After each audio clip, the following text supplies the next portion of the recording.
that we are taking up the original theory which is talking about 5 variables, जिसमें अगर आप बात करें रिसोर्स की, इंडस्ट्रीज की, फूड की, पोल्यूशन की एंड डेफिनेटली पॉपुलेशन की, you are trying to assess out the trend that is correlated with each one of them in due course of time, जैसे जैसे आपने उसका यूटिलाइजेशन या एक्सप्लॉइटिव यूटिलाइजेशन किया. So this is actually thinking beyond textbook. कि मुझे open ended question मिला, what are the economic theories of population? तो instead of just restricting to Malthusian and Marxian, क्योंकि मेंशन है सिलेबस में, एलरिच सिमोन को add करो. एंड बियॉन्ड लिमिट जो है, जो ऑफिशियल मॉडिफिकेशन है फॉरेस्टर एंड मेडोज का लिमिट टू ग्रोथ 1992, वो मुझे 110% जस्टिफिकेशन देता है of sustainability with population. Urgency to control population growth कोई भी स्कॉलर डिस्कार्ड नहीं कर रहा. जो ऑप्टिमिस्टिक है वो ये कह रहे हैं कि that we don't need to be worried about technological innovation, वो जरूर इंक्रीज करेगा carrying capacity of planet Earth, कोई इसमें दो राय नहीं. लेकिन पॉपुलेशन का explosive growth, exponential growth by default is a challenging thing that can not be overlooked. इसलिए हम कॉर्नुकोपियंस पर बिलीव नहीं करते, हम बूमस्टर्स पे बिलीव नहीं करते, पर हम डूमस्टर्स को भी एब्सोल्यूट बिलीव नहीं करते. क्योंकि डूमस्टर्स क्या कह रहे हैं, माल्थूजियन अप्रोच को हम लार्जली डूमस्टर्स के साथ रिलेट करते हैं. अब बड़ा ही पेसिमिस्टिक आउटलुक लेते हो towards technology. Technological innovations are also progressive and should be given recognition with that progression. So हमारे स्टडी प्लान के हिसाब से लास्ट लेग पर पहुंच गए हैं. फटाफट से हेडिंग क्रिएट करेंगे. Limits, right, limit to growth, beyond limit.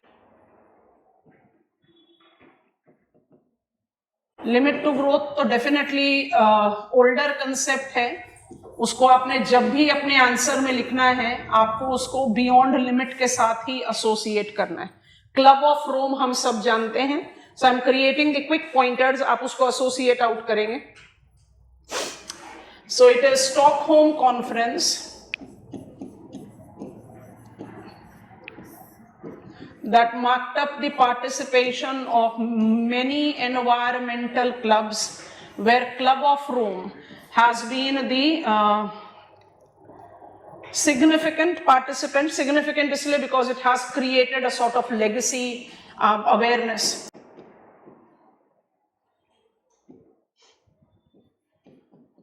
Meadows and Forrester were the principal contributors to Club of Rome's 1972 approach of limit to growth, LTG.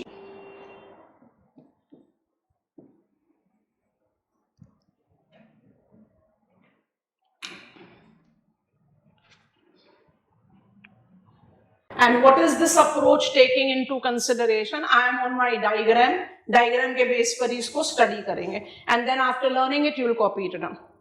Meadows and Forrester, Club of Rome, we are aware of it. And if I have to build up the content further, बता दिया था environment geography में, चलो इसको add on कर देते हैं यहाँ पर.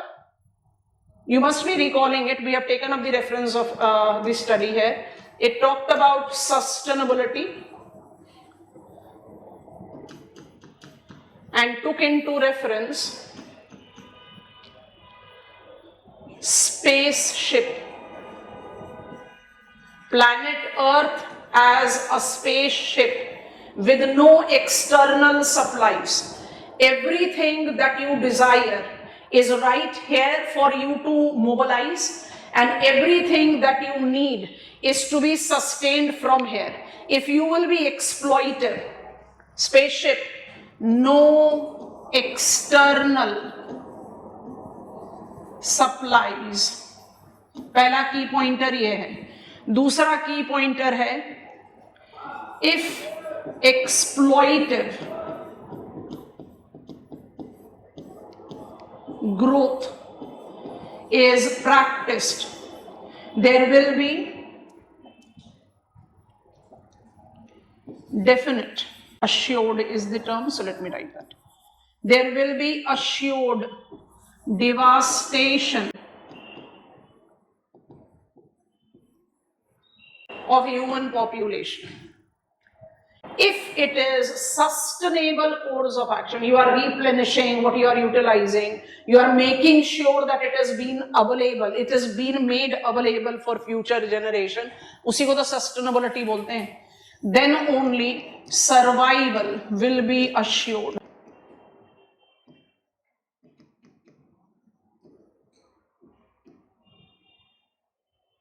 ये एलिमेंट्री पॉइंटर्स हमने एनवायरमेंट ज्योग्राफी में भी लर्न किया था, ठीक है।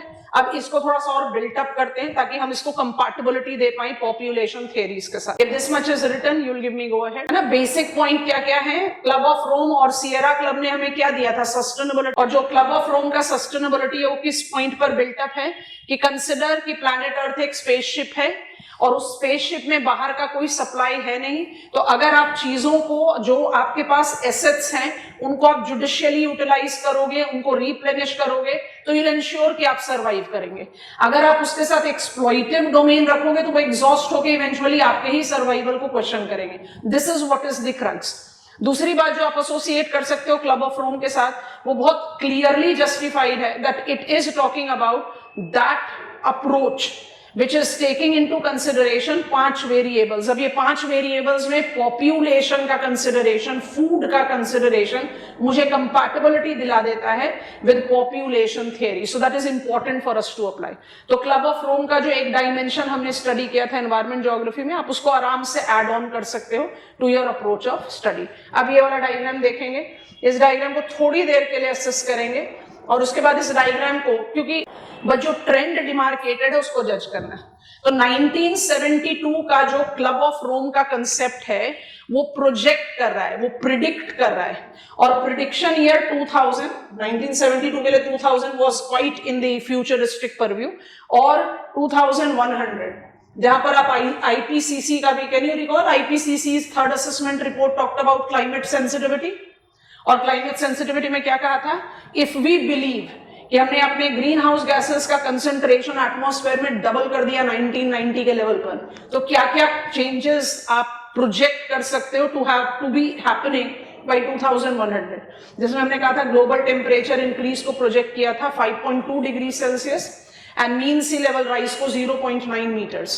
ऑफ कोर्स डिबेटेड था, बहुत सारे स्कॉलर्स कहते हैं हमारे क्लाइमेटिक मॉडल्स इतने भी इक्विप्ड नहीं है कि हम 2030 को टाइमली और लॉजिकली प्रेडिक्ट कर पाए, आप 2100 को कहां दो प्रेडिक्ट करो, इट्स इम्पॉसिबल। यहाँ पर वो प्रोजेक्शन, तो by 2100 you will see that pollution will decline. How pollution will decline? Because industrial output will decline, population will decline, you mark up the decline of resources and very clearly you will mark up the decline of food। तो decline का level को notice करना है, population, food, industries, resources and pollution।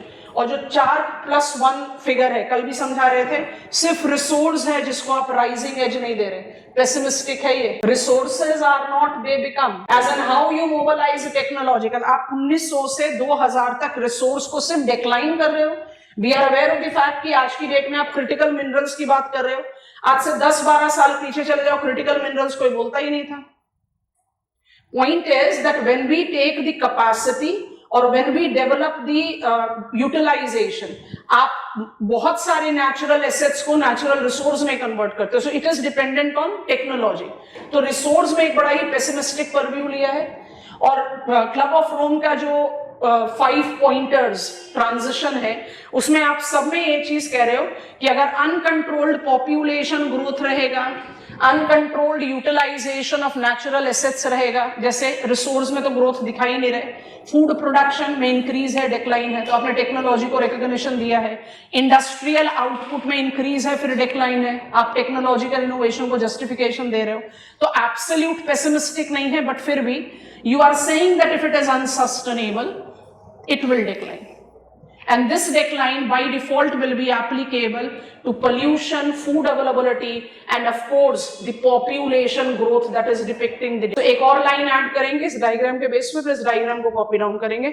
I don't think I need to overwrite anything, आप simply copy down करोगे। Next pointer add करो, diagram को देखते हुए ऐड कर लेते। The original statement into consideration 5 indicators with chronological transition dash and write down population, agriculture or food, industrial output and natural resource. The projections emphasized post year 2000 of the 5 indicators will attain their maximum growth due to unsustainable utilization. Break the statement, star mark.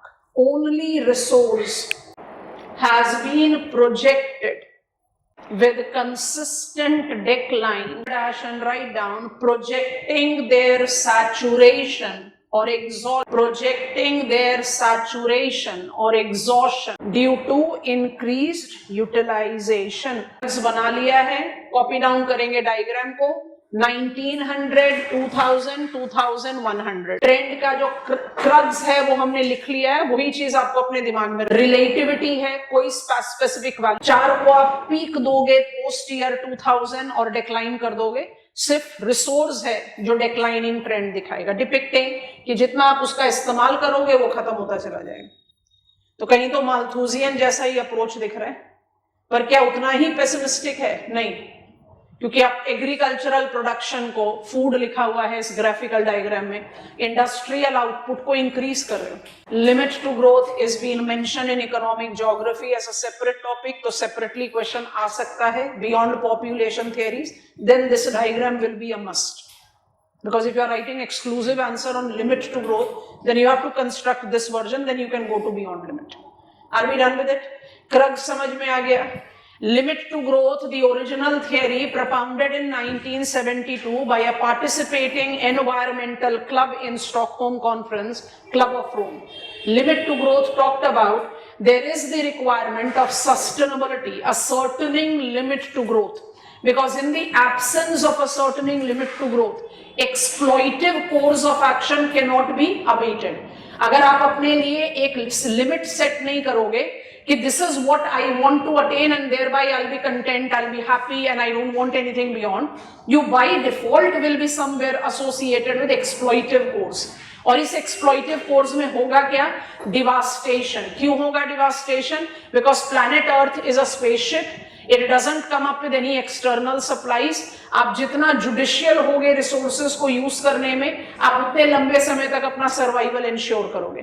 To prove their point, projecting it for beyond 2000, 2100, उन्होंने हमें 5 indicators दिए और पांचों indicator में resource को छोड़कर, diagram को imagine करो, इमेजिन कर सकते हो ना, तो देखो 5 इंडिकेटर्स में रिसोर्स को छोड़कर बाकी 4 indicators, industrial output, population, food या एग्रीकल्चर लिखो उसको, और पोल्यूशन को आपने पीक दिया है पोस्ट ईयर 2000 और उसका डिक्लाइन कर रहे हो. डिक्लाइन क्यों करने लग गए? क्योंकि आप सस्टेनेबल नहीं हो. वन और दी अदर चैलेंज. हम नहीं बात कर रहे 6th मास एक्सटिंक्शन की, हम नहीं बात कर रहे डिवास्टेटिंग. आपने अभी जो साउथ ईस्ट एशिया में सुपर साइक्लोन एक्सपीरियंस किया है ऑन रिकॉर्ड, जहां पर ऑन ग्राउंड विंड वेलोसिटी को आप जस्टिफाई कर रहे हो up to 200 kilometres per hour, इतना मैसिव. इस तरह का सुपर साइक्लोन किस वजह से डेवलप हो रहा है? Immense pressure gradient, sea surface temperature increase, जो हमने मैसिव लैंडस्लाइड्स नोटिस किए हैं विद क्लाउड बस्ट. अभी वेस्ट बंगाल में पूरा फेस्टिविटी टाइम है and we are experiencing flood. सारे पंडाल सब कुछ जीरो लेवल पर आ गए. क्यों हुआ ये? This is change of climate. We are also bearing the heat. तो the point of this decline, आप फेस वैल्यू पर कहो कि 2 प्रोजेक्टेड 2100 किसने देखा है, लेकिन are we not inching close to become more agreeing upon of what is called now in making 6th mass extinction? तो mass extinction होगा तो हम थोड़ी ना बचेंगे.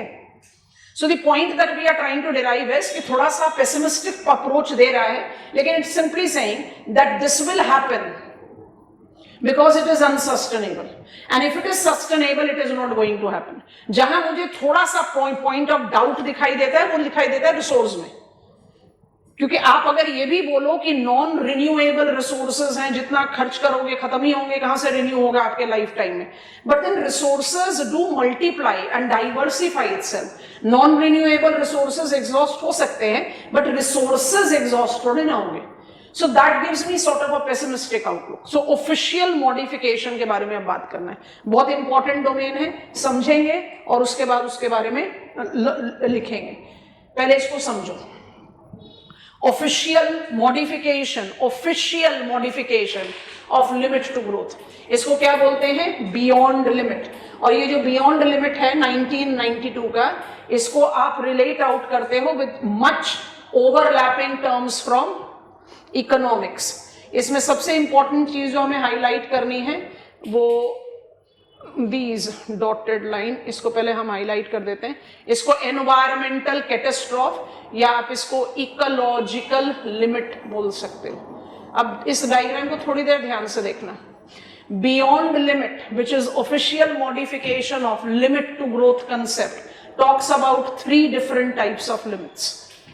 कौन कौन सी लिमिट्स हैं? इकोनॉमिक लिमिट,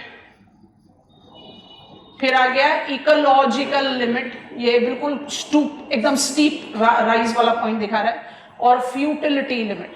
अब ये जो फ्यूटिलिटी लिमिट है, in the reference of increasing production and consumption, economics के साथ भी एसोसिएट होता है. अब यहाँ पर एक्सप्रेशंस को देखोगे, फिर पॉइंटर्स बहुत आराम से बनेंगे. एक्चुअली इस डायग्राम में सब कुछ है. अब कुछ की things which has to be taken into account. Official modification, beyond limit. Official modification of Club of Rome, beyond limit of 1992. Diagram से derived है, takes into consideration 3 types of limit. कैसे demarcate कर रहे हैं? It distinguishes between economic growth and uneconomic growth based on marginal utility and marginal disutility. Marginal utility, sustainable course of action. कोई भी action आप करोगे, anything that is there as added to natural domain as human. भाई मुझे trees को काटकर, उसको grassland को काटकर मुझे एग्रीकल्चरल लैंड बनाना है, ये जरूरी है. Otherwise if I am not cultivating, how will I feed myself? तो ये एक miner, I have moulded the natural domain to a living space, settlement develop किया. I have cleared forest because मुझे highways construct करना है. Any step of human appearance आप डालोगे, by default there will be some disturbance that you create in the natural setup. वो inevitable है. Economic growth या sustaining growth क्या होता है? Economic growth is basically development. इसको आप कैसे डिफाइन कर रहे हो? जब तक marginal utility, just judicial utility, is greater than marginal disutility, exploited, non sustaining. आपको समझ में आ रहा है? दोबारा से बता रहे हैं. What is non sustaining activities? Anything that is exploited. जब भी आप ह्यूमन एलिमेंट को डालोगे नेचुरल डोमेन में, आप नेचर का जो बैलेंस है उसको कहीं तो इंटरप्ट करोगे, वो तो इनएविटेबल है. बट जब तक आप नेचर के बैलेंस को डिस्टर्ब कम कर रहे हो, सस्टेनेबल अप्रोच ऑफ डेवलपमेंट ज्यादा रख रहे हो, तब तक utility exceeding disutility is economic growth. Development sustainable, it is basically somewhere that you can apply. जब decreasing marginal utility and increasing marginal disutility match कर जाए, ये बाउंड्री लाइन बना देगा economic and uneconomic growth. Uneconomic growth को define करो, क्या हो गया? Non sustaining. वो लॉन्ग रन में सस्टेन करेगा ही नहीं, वो डिवास्टेटिंग पर व्यू बताएगा. तो marginal utility that is sustainable, judicial, and marginal disutility जहां पर मैच कर जाए वो इकोनॉमिक लिमिट हुआ. पहला लिमिट, ये वो लिमिट है जहां पर डिवास्टेशन इमीडिएट नहीं आएगा, but it will mark the changeover from what has been judicial course of growth, what has been judicial course of development, to what is becoming non-judicial, exploited. इसी को आप कह रहे हो economic growth getting converted to uneconomic. तो till economic limit कोई खास problem नहीं है. पांचों इंडिकेटर्स में, पॉपुलेशन को लो, फूड को लो, एग्रीकल्चर को लो, रिसोर्स को लो, पोल्यूशन को लो, you are not having much problem because utility is exceeding disutility. Economic limit के बाद चैलेंज इवॉल्व होना शुरू होता है, और आप नोटिस करें कि डिपिंग मार्जिनल यूटिलिटी डिप करता ही चला जा रहा है और इंक्रीजिंग मार्जिनल यूटिलिटी इंक्रीज करता ही जा रहा है. So in due course of time what you are actually generating uneconomic growth which will reach its zenith, devastation at futility limit. ये लास्ट टू अपीयर है. बट इन बिटवीन अगर कुछ भी catastrophic हो गया, tipping point, come on, soil erosion, physical loss of soil, I hope you are taking on, landslide, बना बनाया घर सारा टूट टूट कर जा रहा है. So anything that can show something devastating, extreme, sudden, जब आपका marginal disutility एकदम steep demarcation ले, जो एनवायरमेंटल कैटास्ट्रॉफ के साथ रिलेट करेगा, उसको इकोलॉजिकल लिमिट कहते हैं. ये ecological limit can come up extremely fast and can question human survival equally as it can question survival of any other specimen. और अगर sequentially जाओगे तो first to be encountered is economic limit. What is economic limit? Dipping marginal utility and increasing marginal disutilities matching each other. What is futility limit?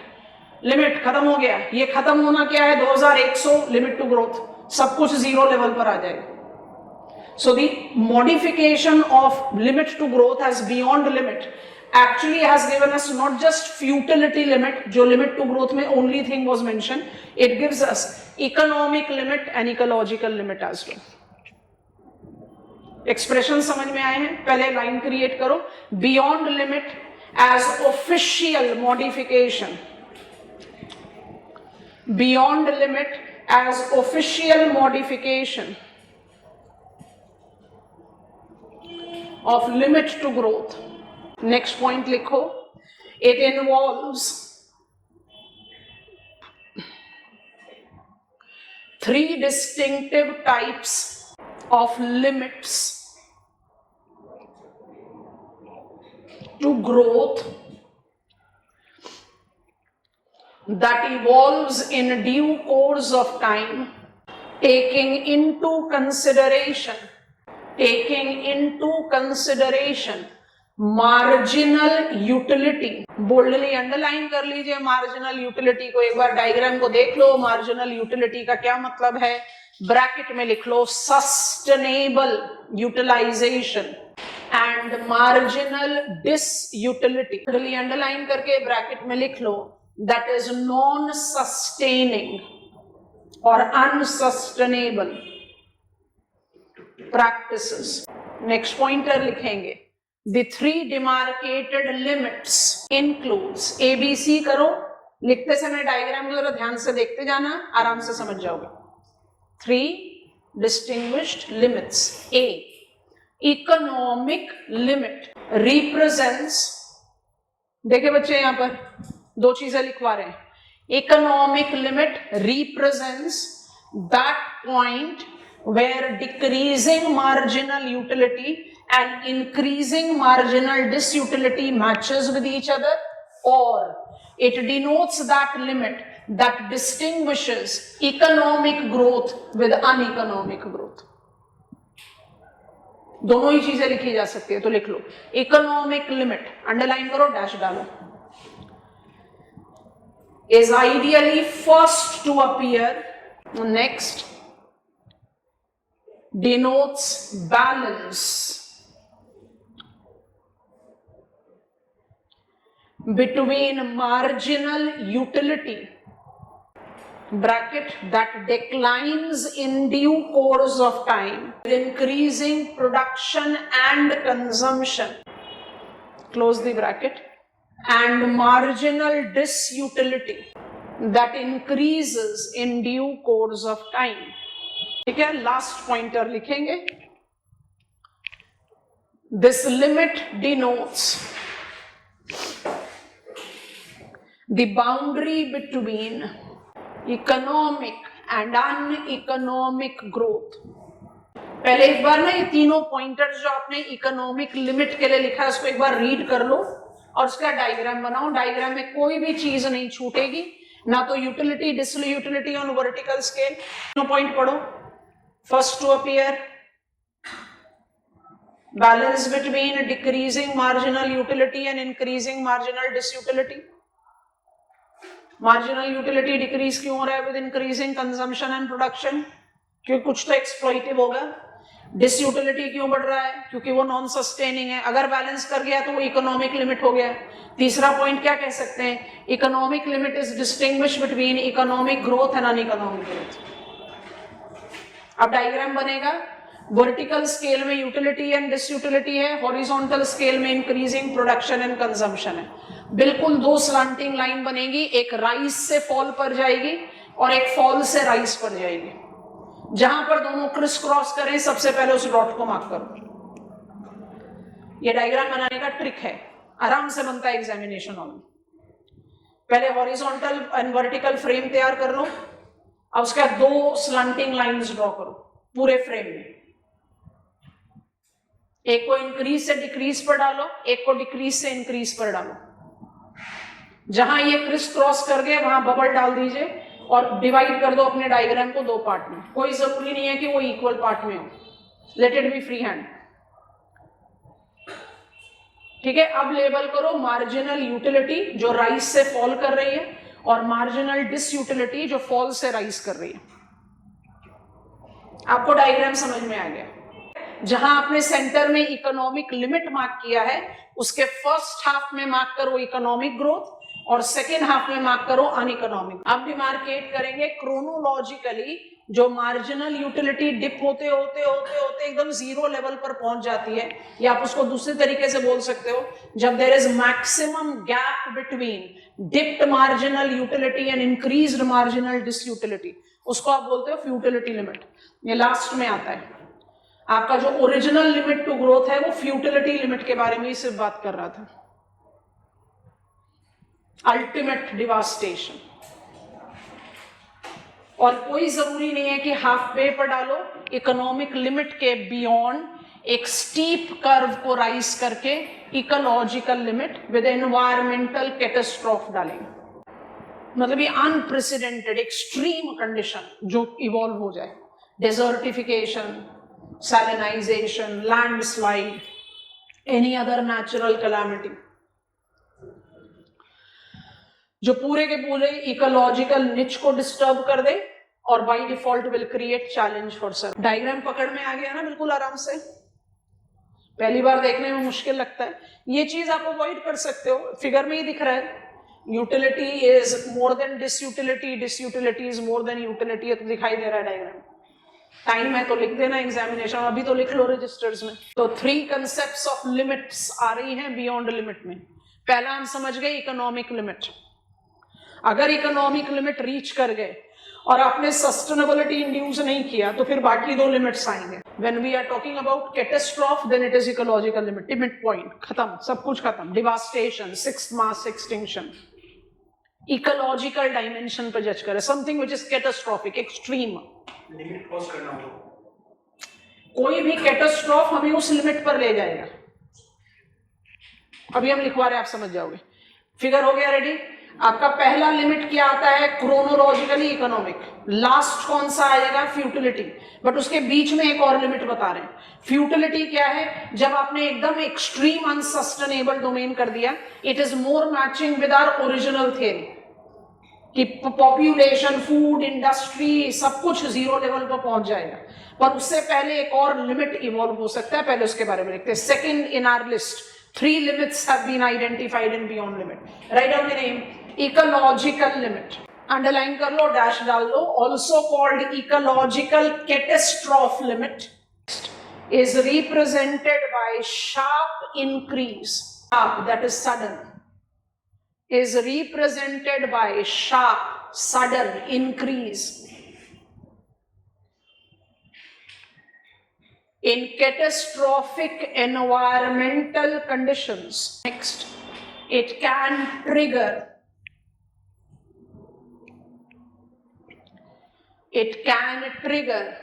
tipping point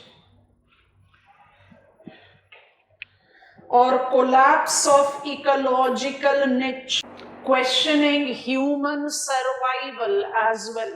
bracket में चाहिए तो लिख लो, कभी content building की जरूरत हो तो वहां ऐड कर सकते हो। projected sixth mass extinction. Projected sixth mass extinction.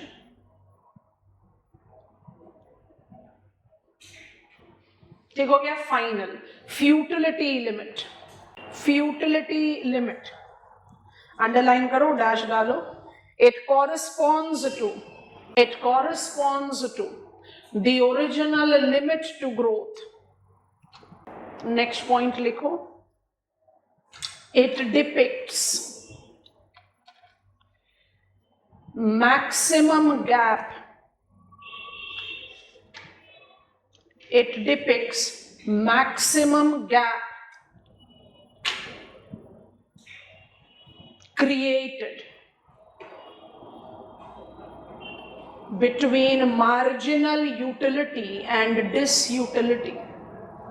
Point लिखो. Ideally last to evolve. Ideally last to evolve. एक बार डायग्राम को नोटिस कर लो. एकदम डीप ब्रेथ लेंगे, क्लास रिकॉल करेंगे. Population theories, demographic models is now done. Demographic models का nutshell point क्या है? पॉपुलेशन ग्रोथ को कंट्रोल करना डेफिनेटली, बट उससे ज्यादा इंपॉर्टेंट क्या है? सस्टेनेबल डेवलपमेंट को मोबिलाइज करना. एलरिच ने माल्थस के अप्रोच को रिपीट किया. ओवरशूट की बात वो भी कर रहे हैं. He is talking about inverted you, जो हम बार बार कह रहे थे. अगर माल्थस का जियोमेट्रिक और अर्थमेटिक रेट सही मायने में करेक्ट होता तो पॉपुलेशन तो अब डिक्लाइन होना शुरू हो जाता. इन्वर्टेड यू होता, जो ओवरशूट के बाद एलरिच आपको दिखा रहे हैं. Environmental and social collapse. देखो, एनवायरमेंटल एंड सोशल कोलैप्स, ये भी तो वही बात कर रहे हैं. लिंक जनरेट करना पड़ेगा. ऐसे रैंडम थॉट में लिखोगे तो एग्जामिनर कहेगा ये तो कुछ फ्रैगमेंटेड इंफॉर्मेशन आ गया. जो डेमोग्राफिक थियरीज हैं उनका जो क्रक्स है वो ये है कि population growth in numbers challenge है, बट उससे बड़ा चैलेंज क्या है? एलरिच ने माल्थस को रिपीट नहीं किया, एनरिच किया आईपैट इक्वेशन से. सिमोन ने माल्थस को क्रिटिसाइज नहीं किया, एनरिच किया कि कैरिंग कैपेसिटी को हम बढ़ा सकते हैं बाय यूटिलाइजिंग टेक्नोलॉजिकल इनोवेशन. तो बियॉन्ड लिमिट भी लिमिट टू ग्रोथ को यही तो कर रही है. आपने लिमिट टू ग्रोथ में पेसिमिस्टिक अप्रोच ले लिया ना कि रिसोर्स कभी बढ़ेंगे ही नहीं. यहां पर आप उसकी बात नहीं कर रहे हो. यहां पर आप सिर्फ उसकी बात कर रहे हो कि आप जैसे जैसे अपना प्रोडक्शन और कंजम्पशन बढ़ाते जाओगे, अगर आपने चीजों को सस्टेनेबल रखा तो you will not reach any limit, जितना भी टाइम जाए. अगर आपने अपने डेवलपमेंट को सस्टेनेबल नहीं रखा, वहीं आ गया मार्जिनल यूटिलिटी और डिसयूटिलिटी. तो जहां पर आपने मार्जिनल यूटिलिटी को इतना गिरा दिया कि डिसयूटिलिटी ओवरपास कर जाएगा, तब लिमिट टू ग्रोथ आनी शुरू हो जाएंगे. वो इकोनॉमिक लिमिट बोलो, इकोलॉजिकल लिमिट बोलो या फ्यूटिलिटी लिमिट बोलो. तो अल्टीमेटली सारी थियरीज कुछ इसी कंटेक्स्ट में बात कर रही है.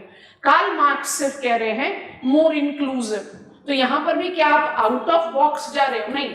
हमेशा याद रखना, कोई भी चीज सस्टेनेबल तभी है जब वो तीन चीजों को बाय डिफॉल्ट केटर कर रही है.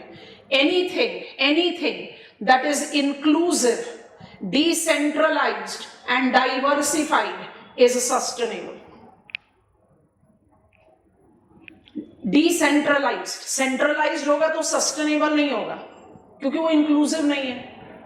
सेंट्रलाइज्ड होगा कि पंजाब हरियाणा में ही सब कुछ करो, राइस भी कल्टीवेट करो, वीट भी कल्टीवेट करो, इंडस्ट्रीज भी वहीं डेवलप करो. तो क्या होगा? राइस पंजाब हरियाणा में कैल्सिफिकेशन की वजह से क्या कर रहा है? Salinization. Water log field semi arid climate में क्या करेगा? अनसस्टेनेबल प्रैक्टिस है ना. तो डिसेंट्रलाइज करो. डिसेंट्रलाइजेशन बाय डिफॉल्ट डाइवर्सिफिकेशन देगा. अगर आपने इकोनॉमिक मोमेंटम को मोबिलाइज करना है सब सहारन अफ्रीका में, तो आप व्हीट राइस पर थोड़ी ना रुकोगे. आप ग्रेजिंग की बात करोगे, आप फॉडर क्रॉप कल्टीवेशन की बात करोगे, तो डाइवर्सिफिकेशन हो गया. डाइवर्सिफिकेशन होगा और डिसेंट्रलाइजेशन होगा तो इंक्लूजन होगा ही. You are mobilizing the economic interest of people of Sahel. You are mobilizing the interest of people of mountainous region. और जब आपने ये कर दिया तो वो अपने आप ही क्या होगा? Inclusive. It will be sustainable, क्योंकि आप वही काम कर रहे हो जो गिवन कंडीशन में सबसे ज्यादा कंड्यूसिव है. जब हमने ग्रीन रेवोल्यूशन जनरेशन 1 मोबिलाइज किया तो हमारा जो लॉजिक था, जो हमारा कल्चर था, वो क्या है? आप सबने ये कहानी सुनी होगी बचपन में. I don't know exact frame of the story, but two sisters, step sisters, एक beautiful, every time she comes up after taking bath, more beautiful. The another step sister, the mother actually are getting jealous of her. तो पीछे पहुंचे कि करती क्या है? तो she used to take holy dip in some water, and every holy dip created her to be more beautiful every time. तो जो ये उनकी स्टेप मदर है, उनकी स्टेप सिस्टर, उन्होंने बोला हम भी अब यही काम करेंगे.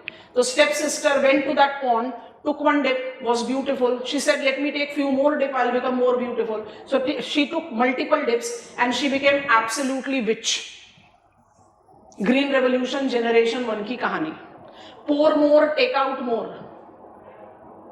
यही लॉजिक था ना हमारा. जितना ज्यादा high yielding varieties of seed लो, जितना ज्यादा केमिकल फर्टिलाइजर लो, जितना ज्यादा इरिगेशन लो, you will take out more. शुरू में हमने लिया भी, लेकिन उसके बाद क्या हो गया? Soil exhaustion, salinization, ground water table depletion, desertification, biotic potential ही खत्म कर दिया. आज क्या सोच रहे हो कि पंजाब हरियाणा को मिक्स्ड फार्मिंग जोन बनाया जाए? Bringing green revolution to eastern states, crop ecological zonation, इसको कहते हैं change from market oriented agriculture to resource oriented agriculture. वो प्रोड्यूस मत करो जो मार्केट डिमांड करता है, वो प्रोड्यूस करो जो तुम बेस्ट प्रोड्यूस कर सकते हो. तुम्हारा डिपेंडेबल यील्ड होगा, कॉस्ट ऑफ प्रोडक्शन कम होगा, सेल्स रियलाइजेशन हाई होगा. That is the crux of globalisation. I'll produce what I can produce the best, you produce what you can produce the best, and we can get into trade. इसी को climate smart agriculture बोलते हैं. So point है कि सारे population theories जो हैं वो सस्टेनेबिलिटी, पॉपुलेशन ग्रो कर रहा है, कोई इसको डिनाई नहीं कर रहा है. और पॉपुलेशन मोमेंटम्स की जब हम बात करेंगे, अभी जब हम एज सेक्स कोहर्ट बढ़ाएंगे तब पॉपुलेशन मोमेंटम, इसको कहते हैं डेमोग्राफिक मोमेंटम, डेमोग्राफिक विंटर्स, ये सारी बात करेंगे. So when I take a preference of demography, growth is here. Growth अचानक से कम भी नहीं होगी और मुझे ग्रोइंग पॉपुलेशन को फीड भी करना है. तो मेरे पास चॉइस नहीं है. फूड बढ़ाना है, इकोनॉमिक अपॉर्चुनिटी बढ़ाना है, एनवायरमेंटल चैलेंजेस को कम करना है. तो what is the crux of all these theories? Let it be sustainable. आप इस फ्रेम में बनाओगे. मार्क्सियन अप्रोच फेस वैल्यू पर थोड़ा अलग दिखता है, वहीं पर हम डेविएट हो गए. मार्क्स कहते हैं कि अगर पॉपुलेशन बढ़ने का रीजन इकोनॉमिक इनइक्वालिटी है, तो अगर आपने इकोनॉमिक इक्वालिटी दे दी तो पॉपुलेशन अपने आप रुकेगा. तो इकोनॉमिक इक्वालिटी देने के लिए फिर क्या करना पड़ेगा? डाइवर्सिफाई. जहां पर डेवलपमेंट कंसंट्रेटेड है वहां से हटाओ, बैकवर्ड एरियाज में लेकर जाओ. जिन लोगों को आपने मोबिलाइज नहीं किया उनको मोबिलाइज करो. तो फिर तो वही बात आ गई, इंक्लूजन, डिसेंट्रलाइजेशन. तो फिर वो सस्टेनेबल पर आ गया. आप जब तक इस तरह का क्लैरिटी, क्योंकि एक कंसेप्ट मार्क्सियन, एक कंसेप्ट माल्थुसियन, एक कंसेप्ट डेमोग्राफिक, एक कंसेप्ट एपिडियोमोलॉजिकल ट्रांजिशन, एक कंसेप्ट लिमिट टू ग्रोथ, एक कंसेप्ट बियॉन्ड लिमिट. अगर इनको ऐसे वाटर टाइट कंपार्टमेंट में पढ़ोगे और आपने पॉपुलेशन थियरीज पर आंसर लिखना है, फिर क्वालिटी ऑफ आंसर नहीं इवॉल्व होता. क्वालिटी ऑफ आंसर तब इवॉल्व होगा जब आपने इसका कॉम्प्रिहेंशन लिया. तो 2-3 बार इसको रीड करके ट्राई एंड पिक आउट कि हम सब में पॉपुलेशन की बात कर रहे हैं, हम सब में सस्टेनेबिलिटी की बात कर रहे हैं, urgent need to control population की बात करें. क्योंकि अगर पॉपुलेशन ग्रोथ ऐसे ही एक्सीड करता रहा, thankfully world is now in third stage of demographic cycle. अब हमारे डेमोग्राफिक डेटा टेबल से हम इसको डिराइव आउट कर सकते हैं. इसका मतलब वर्ल्ड में अब फाइनली फर्टिलिटी का कंट्रोल दिखाई देने लग गया. और जब फर्टिलिटी का कंट्रोल दिखाई देने लग गया तो वी कैन फोरसी कि भाई ग्लोबल पॉपुलेशन स्टेबलाइज हो जाएगा. बट स्टेबिलिटी पर आते आते भी हम क्रॉस कर जाएंगे 10 बिलियन मार्क को. तो इसका मतलब पॉपुलेशन तो ग्रो कर ही रहा है ना, उसके अलावा फिर क्या करें? That is what we have to derive. I think we are comfortable है. अब जाते हैं, बड़ा कन्वेंशनल सा टॉपिक है, इन्वर्टेड इक्वेशन में उसको पढ़ेंगे. Let us create step number 2 of our learning. And I want to take, heading को उल्टा बना रहे हैं, पैटर्न एंड ट्रेंड. ट्रेंड बाद में पिकअप करेंगे because we are already aware of trend. उसको थोड़ा सा लिंक अप करेंगे एज सेक्स कोहॉर्ट से. Pattern and trends. इससे पहले क्या करें, हम आपको डेमोग्राफिक वेरिएबल दे देते हैं. ये हेडिंग बनाओ जल्दी से हमारे साथ कॉपी डाउन कर लो. कुछ नहीं है इसमें, थोड़ा सा आउटलाइन दे रहे हैं. Demographic attributes, variables. आपको स्टडी प्लान में भी बता दिया था कि it is just a 10 minutes task जो मुझे फ्रेम दे देगा to proceed further with my study. Demographic attributes, variables, ठीक है. UNFPA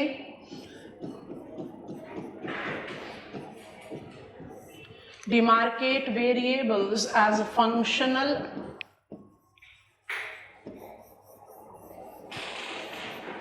and structural. अब इसके बाद ना फिर हमारा स्टडी जो है ऑर्गेनाइज हो जाएगा. हमने ये कर लिया, अब हम इसकी तरफ चल रहे हैं, तो थोड़ा सा we will be in a confident position. Syllabus में लिखा हुआ है ना डेमोग्राफिक वेरिएबल्स एट्रीब्यूट्स, तो पता भी तो होना चाहिए कि डेमोग्राफिक एट्रीब्यूट्स क्या क्या. अब हम लिस्ट क्रिएट कर रहे हैं. आपको ये डायग्राम, डायग्रामेटिक रिप्रेजेंटेशन हमारे साथ साथ कॉपी डाउन करना है. फर्टिलिटी, मोर्टैलिटी, कल आपको समझा दिया है दोनों. माइग्रेशन. स्ट्रक्चरल वेरिएबल्स में आते हैं population size,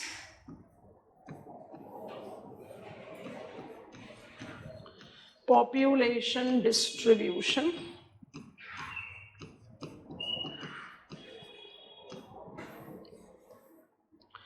and population composition.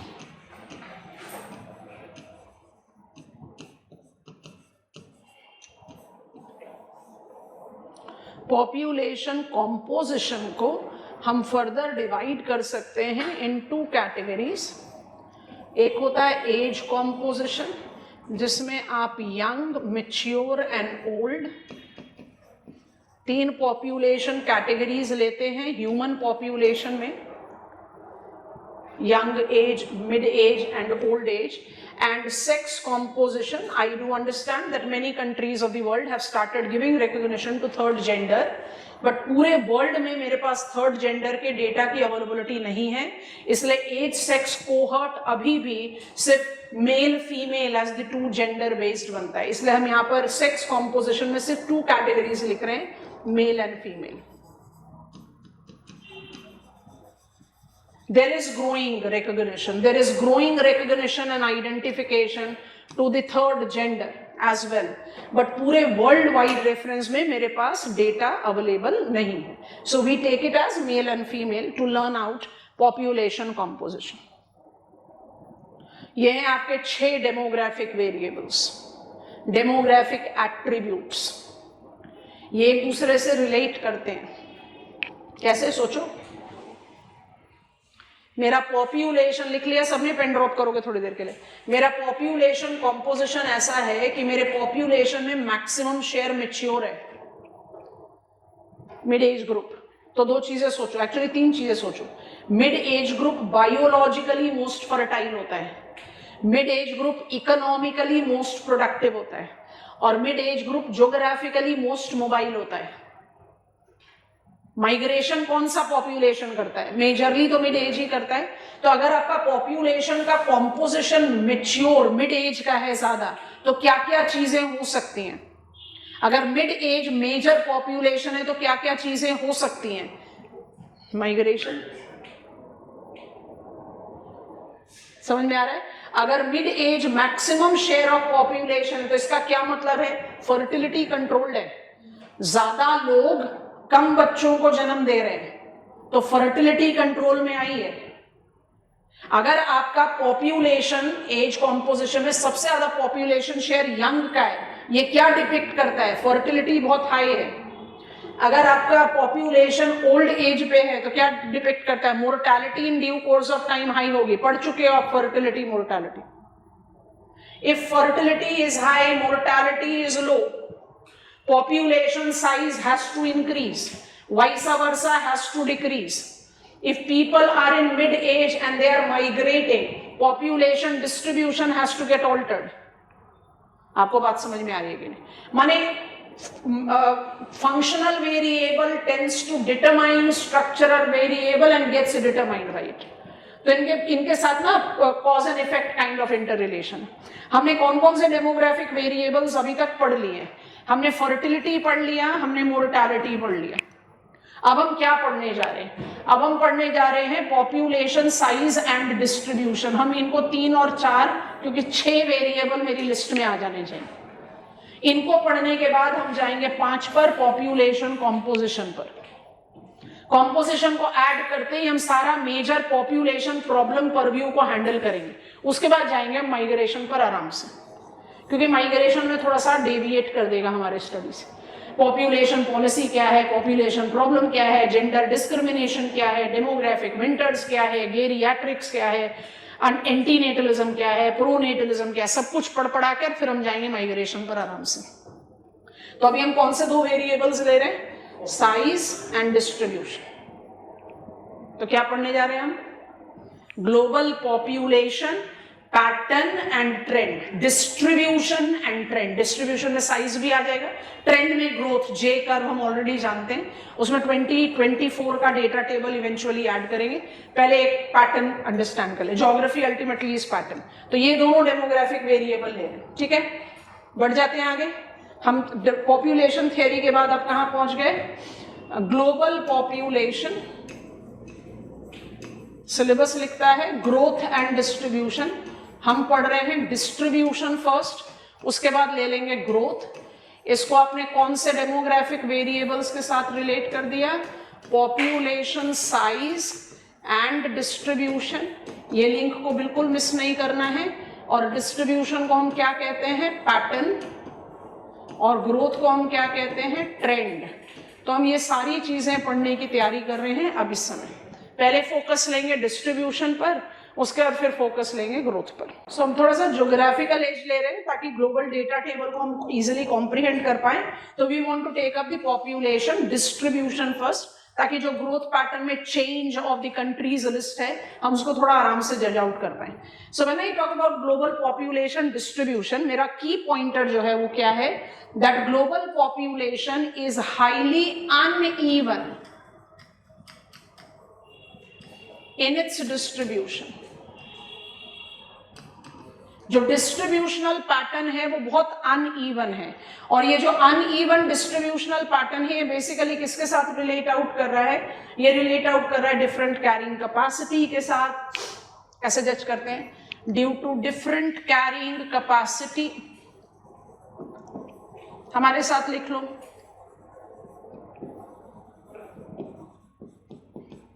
of different location due to different stages of demographic cycle,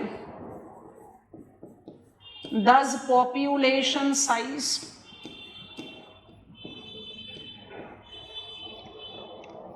and definitely due to different cultural identities।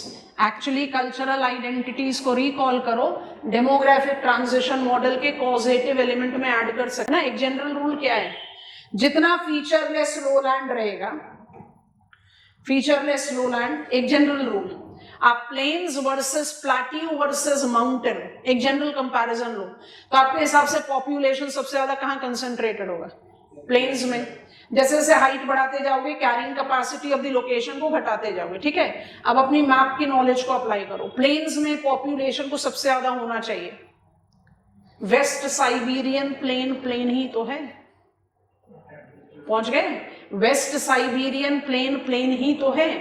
वो क्या डेंस क्लस्टर्ड लोकेशन हो सकता है? नहीं। फीचरलेस लैंड होने के बावजूद भी वो डेंस क्लस्टर्ड नहीं हो सकता। क्यों? रिलीफ फेवरेबल हो, क्लाइमेट नहीं है, ठीक है। अब पहुंच जाओ मिसिसिपी मिसोरी प्लेन, पहुंच गए। Central lowlands United States of America, Mississippi Missouri lowland में पहुंच गए। लोलैंड है, फेवरेबल क्लाइमेट है, फर्टाइल सॉइल है, सब कुछ बढ़िया है। वहां पर क्या डेंस क्लस्टर हो सकता है? नहीं। क्यों? क्योंकि यूनाइटेड स्टेट्स ऑफ अमेरिका में इतनी पॉपुलेशन ही नहीं है। क्यों नहीं है? क्योंकि उसका डेमोग्राफिक साइकिल का स्टेज जो है नंबर 4 है, क्योंकि वो कल्चरली मोर एडवांस्ड है। आज भी काउंट होती है number 3 country in terms of population, but उसका पॉपुलेशन शेयर ही बहुत कम है। तो ये तीनों फैक्टर्स का रोल है, सिर्फ एक को नहीं अप्लाई कर सकते। मेरी कैरिंग कैपेसिटी ज्यादा है, इसका मतलब है कि वहां पर पॉपुलेशन का इक्वली डेंस कंसंट्रेशन होगा ना, क्योंकि पॉपुलेशन साइज भी तो होना चाहिए। तो global population is highly uneven in its distribution, और इसके डिटरमाइनर ये 3 फैक्टर्स हैं। ये चीज मेरी समझ में आ गई।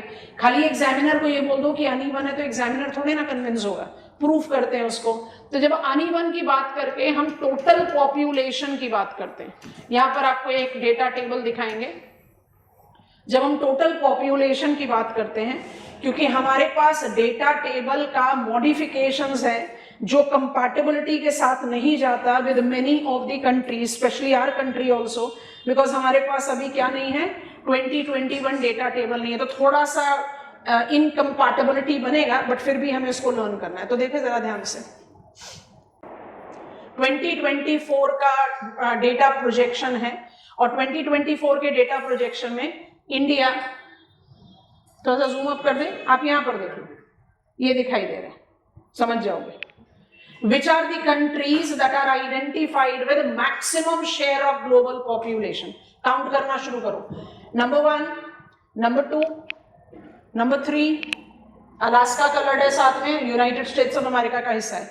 So India now the most populous country, China the second most populous country, United States of America third. अब इसके बाद आप बाकी कंट्रीज को काउंट करो तो पाकिस्तान है, नाइजीरिया है, इंडोनेशिया। कितनी कंट्रीज को काउंट करा? 6। India, China, USA, Indonesia, Pakistan, Nigeria. 2024 is accounting for more than 50% of global population. हो गया uneven distribution. I have more than 190 countries on the map of world, जिसमें 6 कंट्रीज के साथ आप 50% से ज्यादा पॉपुलेशन को अप्लाई कर दे रहे हो। एक्चुअली 6 भी मत जाओ ना, सिर्फ 2 ही जाओ। अब यहां पर देखो, सिर्फ 2 क्यों जाओ? At 1.7 बिलियन, at 1 बिलियन, कोई दूसरी कंट्री मैचअप करती ही नहीं है इंडिया और चाइना से when it comes on to the share of global population. ये फोरकास्ट है हमारा 2022 से 75 की तरफ। इंडिया ने अभी तक ऑफिशियली रिकॉग्नाइज नहीं किया है। इंडिया का सेंसस अगर देखें, थोड़ा सा कंफ्यूजन क्रिएट होगा बट मैनेज करो। इंडिया का अगर सेंसस, क्योंकि सेंसस मेरे पास ऑफिशियल क्या है 2011, अब 2011 के सेंसस के हिसाब से हम कहते हैं तो India is second most populous country of the world. 2010-11 UN population table, क्योंकि 2024 प्रोजेक्शंस है, तो आपके नॉलेज में दोनों चीजें होनी चाहिए। तो थोड़ा सा ध्यान लगा के सोचो, मैप ऑफ वर्ल्ड आप लोग इतनी अच्छी तरह से जानते हो। Which were the 10 countries that accounted for some 60% of global population? 2010-11, China, India, USA, ठीक है, इंडोनेशिया, ब्राजील। ब्राजील आउट हो गया लिस्ट से, ब्राजील आउट हो गया लिस्ट से, बाकी चारों हैं। उसके बाद हम आगे बढ़े, Pakistan, Bangladesh, Bangladesh is out of the list now, Nigeria, Japan, Russia, Japan Russia भी आउट हो गया। I hope you are understanding. Bangladesh भी आउट हो गया, तो ब्राजील भी आउट हो गया, तो मेरे पास अब 6 कंट्रीज बच गए। तो आप अपने मैप को इमेजिन करके सोचो, 2010-11 में हर कॉन्टिनेंट से एक रिप्रेजेंटेटिव था हमारे पास। North America, take it Anglo America, Anglo America से मेरे पास यूएसए था, लैटिन अमेरिका में मेरे पास ब्राजील था, यूरोप में मेरे पास रशिया था। बोलोगे ना, Russia is the country of 2 continents. Russia का बड़ा हिस्सा तो एशिया में पड़ता है, आप उसको यूरोप क्यों काउंट कर रहे हैं? क्योंकि जो साइबेरियन रशिया है वो लार्जली अनइनहैबिटेड है। रशिया का जो मैक्सिमम पॉपुलेशन है वो यूरोप में है। तो Russia did represent Europe as most populous, one of the most populous country. फिर अफ्रीका में एंटर करो, नाइजीरिया। उसके बाद एशिया सेंट्रिक पॉपुलेशन, कौन कौन सी कंट्रीज बच गई, काउंट करते हैं दोबारा से। China, India, Indonesia, Pakistan, Bangladesh, Japan. माने 2010-11 में आपका population of the world was confined as Asia centric. आज आप क्या कर रहे हो ना, थोड़ा सा एशिया सेंट्रिक का डोमेन रूल आउट नहीं कर रहे। अभी भी 4 कंट्री आपकी एशिया से ही है। कौन कौन सी? India, China, Indonesia, Pakistan. उसके अलावा कौन सी 2 कंट्रीज? USA and Nigeria. अब इसको देखो जरा आगे, विजिबल क्लैरिटी। हम चाइना को growth of population replacement level से बहुत नीचे ले गए, अपने डेमोग्राफिक ट्रांजिशन मॉडल पढ़ लिया है। इंडिया हाफ से ज्यादा रिप्लेसमेंट लेवल से बिलो चला गया, but we do have EAG states. जब इंडियन पॉपुलेशन में जाएंगे तो बड़े आराम से समझोगे। और जो बड़े पॉपुलस कंट्रीज हैं, जैसे US दिख रहा है यहाँ पर, ब्राजील, ये सब बिलो रिप्लेसमेंट चले गए। कौन सी कंट्रीज हैं जो ओवर एंड अबव रिप्लेसमेंट है? काउंट करते चले जाओ। Egypt, Pakistan, Nigeria. इजिप्ट अभी लिस्ट में नहीं आ रहा, बट हमारा पॉपुलेशन प्रोजेक्शन बाय डिफॉल्ट क्या कह रहा है? दैट आने वाले समय में इजिप्ट, आने वाले समय में कीनिया, नाइजीरिया तो है ही, Egypt, Kenya, Democratic Republic of Congo will be right there in the most populous countries of the world, पर none of them is going to touch this size of the share of global population जो China और India के पास। मतलब हम क्या कह रहे हैं? पॉपुलेशन का जो कंसेंट्रेशन अनइवन है वो एशिया सेंट्रिक से बाय 2050 ऑनवर्ड्स अफ्रीका सेंट्रिक हो जाएगा, लेकिन the kind of dominating cluster of population that we have seen in India and China is nowhere going to be repeated. अब इसको आप इन फैक्ट बुक्स को आप किस तरह से एसोसिएट कर सकते हो अपने आंसर राइटिंग में, उसको क्रिएट करने की कोशिश करें। अनइवन, अब इस अनइवन को प्रूव करने के लिए टोटल पॉपुलेशन को पिकअप किया। As soon as I take total population, I have just 6 countries which is accounting for more than 50% of global population. मदद करो, total population only 6 country, 24 data projections. मेरा काम नहीं बना। क्यों नहीं बना भाई? सिर्फ 6 कंट्री को लेकर थोड़ी ना पॉपुलेशन डिस्ट्रीब्यूशन अनइवन को कवर कर देंगे, तो मुझे इसके बारे में थोड़ा और सोचना पड़ेगा। हम क्या पढ़ रहे हैं? Global population distribution. पर ये पॉइंट प्रूफ करता है कि ग्लोबल पॉपुलेशन जो है वो highly uneven in its distribution है, तो लिख जरूर सकते हैं। बट एज ज्योग्राफर्स मेरा तो पर्पस ही नहीं सॉल्व हो रहा। खाली 6 कंट्री लेकर हम मैप ऑफ वर्ल्ड को तो जस्टिफाई कर ही नहीं सकते। Of course I can prove कि भाई पॉपुलेशन डिस्ट्रीब्यूशन अनइवन है, तो अब उसके बाद हम क्या करें? तो हमने डिस्ट्रीब्यूशन पैटर्न में अनइवन को प्रूफ करने के लिए A पॉइंटर क्रिएट कर दिया टोटल पॉपुलेशन के साथ। अब हम B पॉइंटर क्रिएट कर रहे हैं। हमें वर्ल्ड मैप को थोड़ा सा और रिकॉग्निशन देता है, तो टोटल पॉपुलेशन को हम चेंज कर देते हैं डेंसिटी डिस्ट्रीब्यूशन में। 2024 का डेंसिटी डिस्ट्रीब्यूशन का इतना क्लियर डेटा हमारे पास अवेलेबल नहीं है, तो हम थोड़ा सा ओल्डर UNFPA डेटा टेबल ले रहे हैं 2020 का, but it is also sufficient. Density distribution, density को आप मेजर करते हो पॉपुलेशन पर स्क्वायर किलोमीटर। डेंसिटी को आप डिमार्केट करते हो पॉपुलेशन पर square kilometre. Multiple density measures होते हैं। जब इंडिया पढ़ाएंगे, जब बर्डन थोड़ा सा कम हो जाएगा, तब हम आपको बता देंगे कौन कौन सी डेंसिटी। पॉपुलेशन डेंसिटी मेजर्स को लेते हैं what is the population size per unit area which is पर स्क्वायर किलोमीटर। जब आप पॉपुलेशन डेंसिटी ग्लोबल लेते हो, तो ग्लोबल लेवल का पॉपुलेशन डेंसिटी कितना है? Global population density is 41 persons per square kilometre. ठीक है, टोटल पॉपुलेशन ने मेरी मदद नहीं की, तो हम डेंसिटी डिस्ट्रीब्यूशन ले लेते हैं। अब डेंसिटी डिस्ट्रीब्यूशन को लेने के बाद हमें क्या करना पड़ेगा? हमें कॉन्टिनेंट लेवल पर कुछ थोड़ी सी एनलार्जमेंट मिलेगी।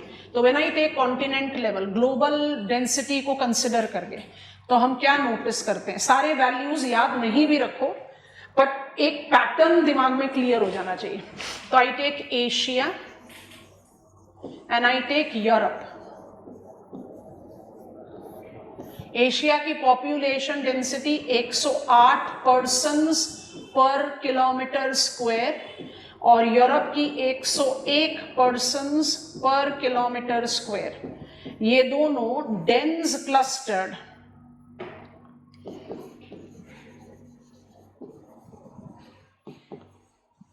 कॉन्टिनेंट्स हैं वर्ल्ड के। यूरोप क्यों डेंस क्लस्टर्ड है? छोटा कॉन्टिनेंट है, बहुत सारी कंट्रीज हैं, तो पॉपुलेशन डेंसिटी तो ज्यादा होनी ही चाहिए।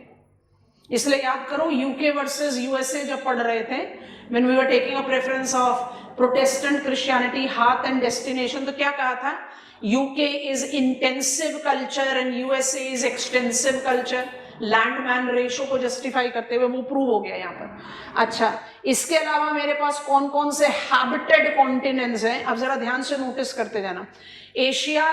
अफ्रीका और लैटिन अमेरिका का नियर मैचिंग है, थोड़ा सा डिफरेंस है, let me right it on. So Africa का जो पॉपुलेशन डेंसिटी है वो 21 पर्सन्स पर स्क्वायर किलोमीटर है। लैटिन अमेरिका का जो पॉपुलेशन डेंसिटी है, लैटिन अमेरिका नहीं लिखना चाहिए, साउथ अमेरिका लिखना चाहिए, क्योंकि यहाँ पर हमारा डेटा टेबल इस हिसाब से। तो साउथ अमेरिका का जो पॉपुलेशन डेंसिटी है वो 20 पर्सन्स पर स्क्वायर किलोमीटर है, तो ऑलमोस्ट मैचिंग है, बराबर में भी लिख सकते हो, कोई प्रॉब्लम नहीं है। फिर जो नॉर्थ अमेरिका की पॉपुलेशन डेंसिटी है वो है 14 पर्सन्स पर स्क्वायर किलोमीटर। और ओशनिया, कई बार क्लास में बोल चुके हैं, have got population density of 3 persons per square kilometre. No price for guessing, ये सारे sparse clustered continents.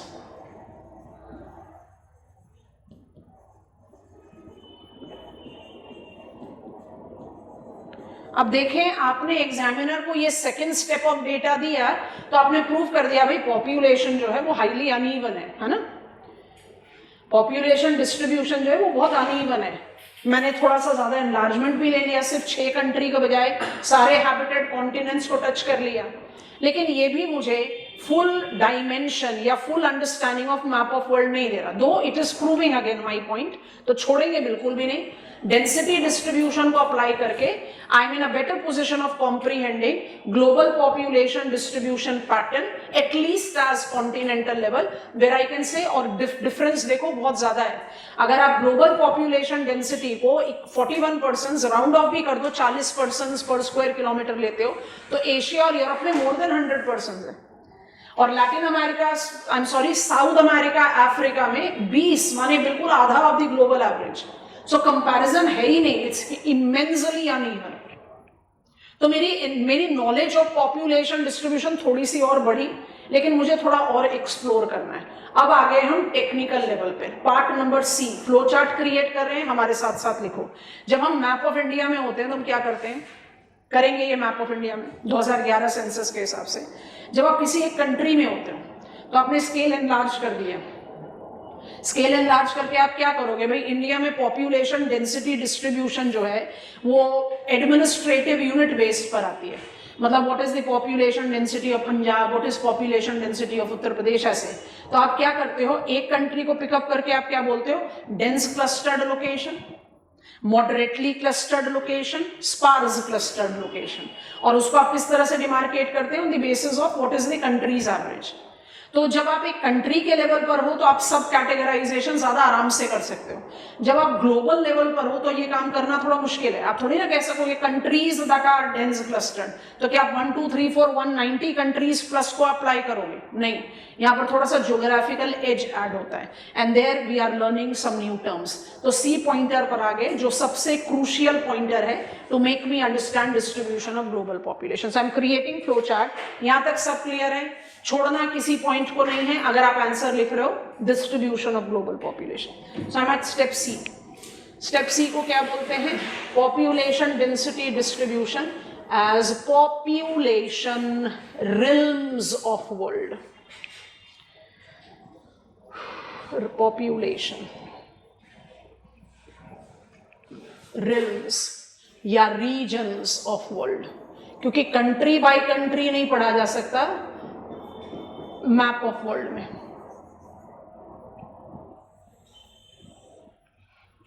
It is categorized into, अच्छा ये चीज मेरे ख्याल से बहुत एविडेंट है पर फिर भी लिख दे रहे हैं।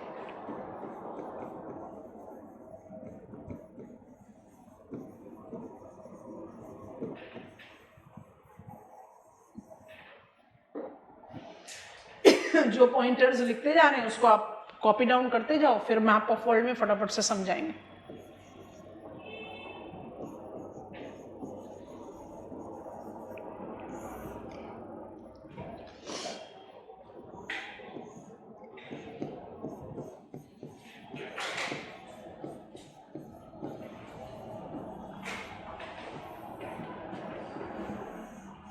जानबूझकर मॉडरेट को लास्ट में रखेंगे।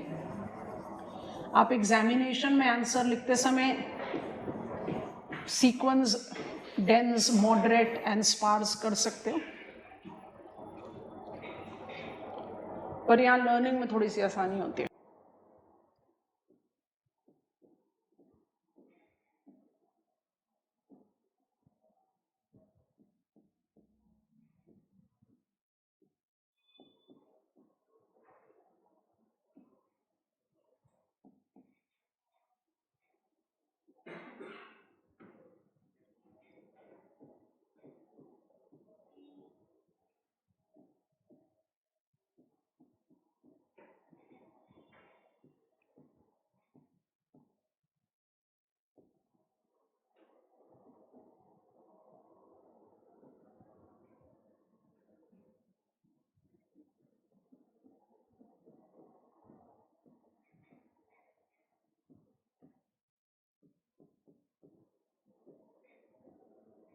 मॉडरेट एक्यूमेन लिखा है तो मॉडरेटली क्लस्टर्ड हो गया, तो हम दोबारा नहीं लिख रहे हैं। जो चीजें लिखी जा रही हैं प्लीज हमारे साथ कॉपी कर लो।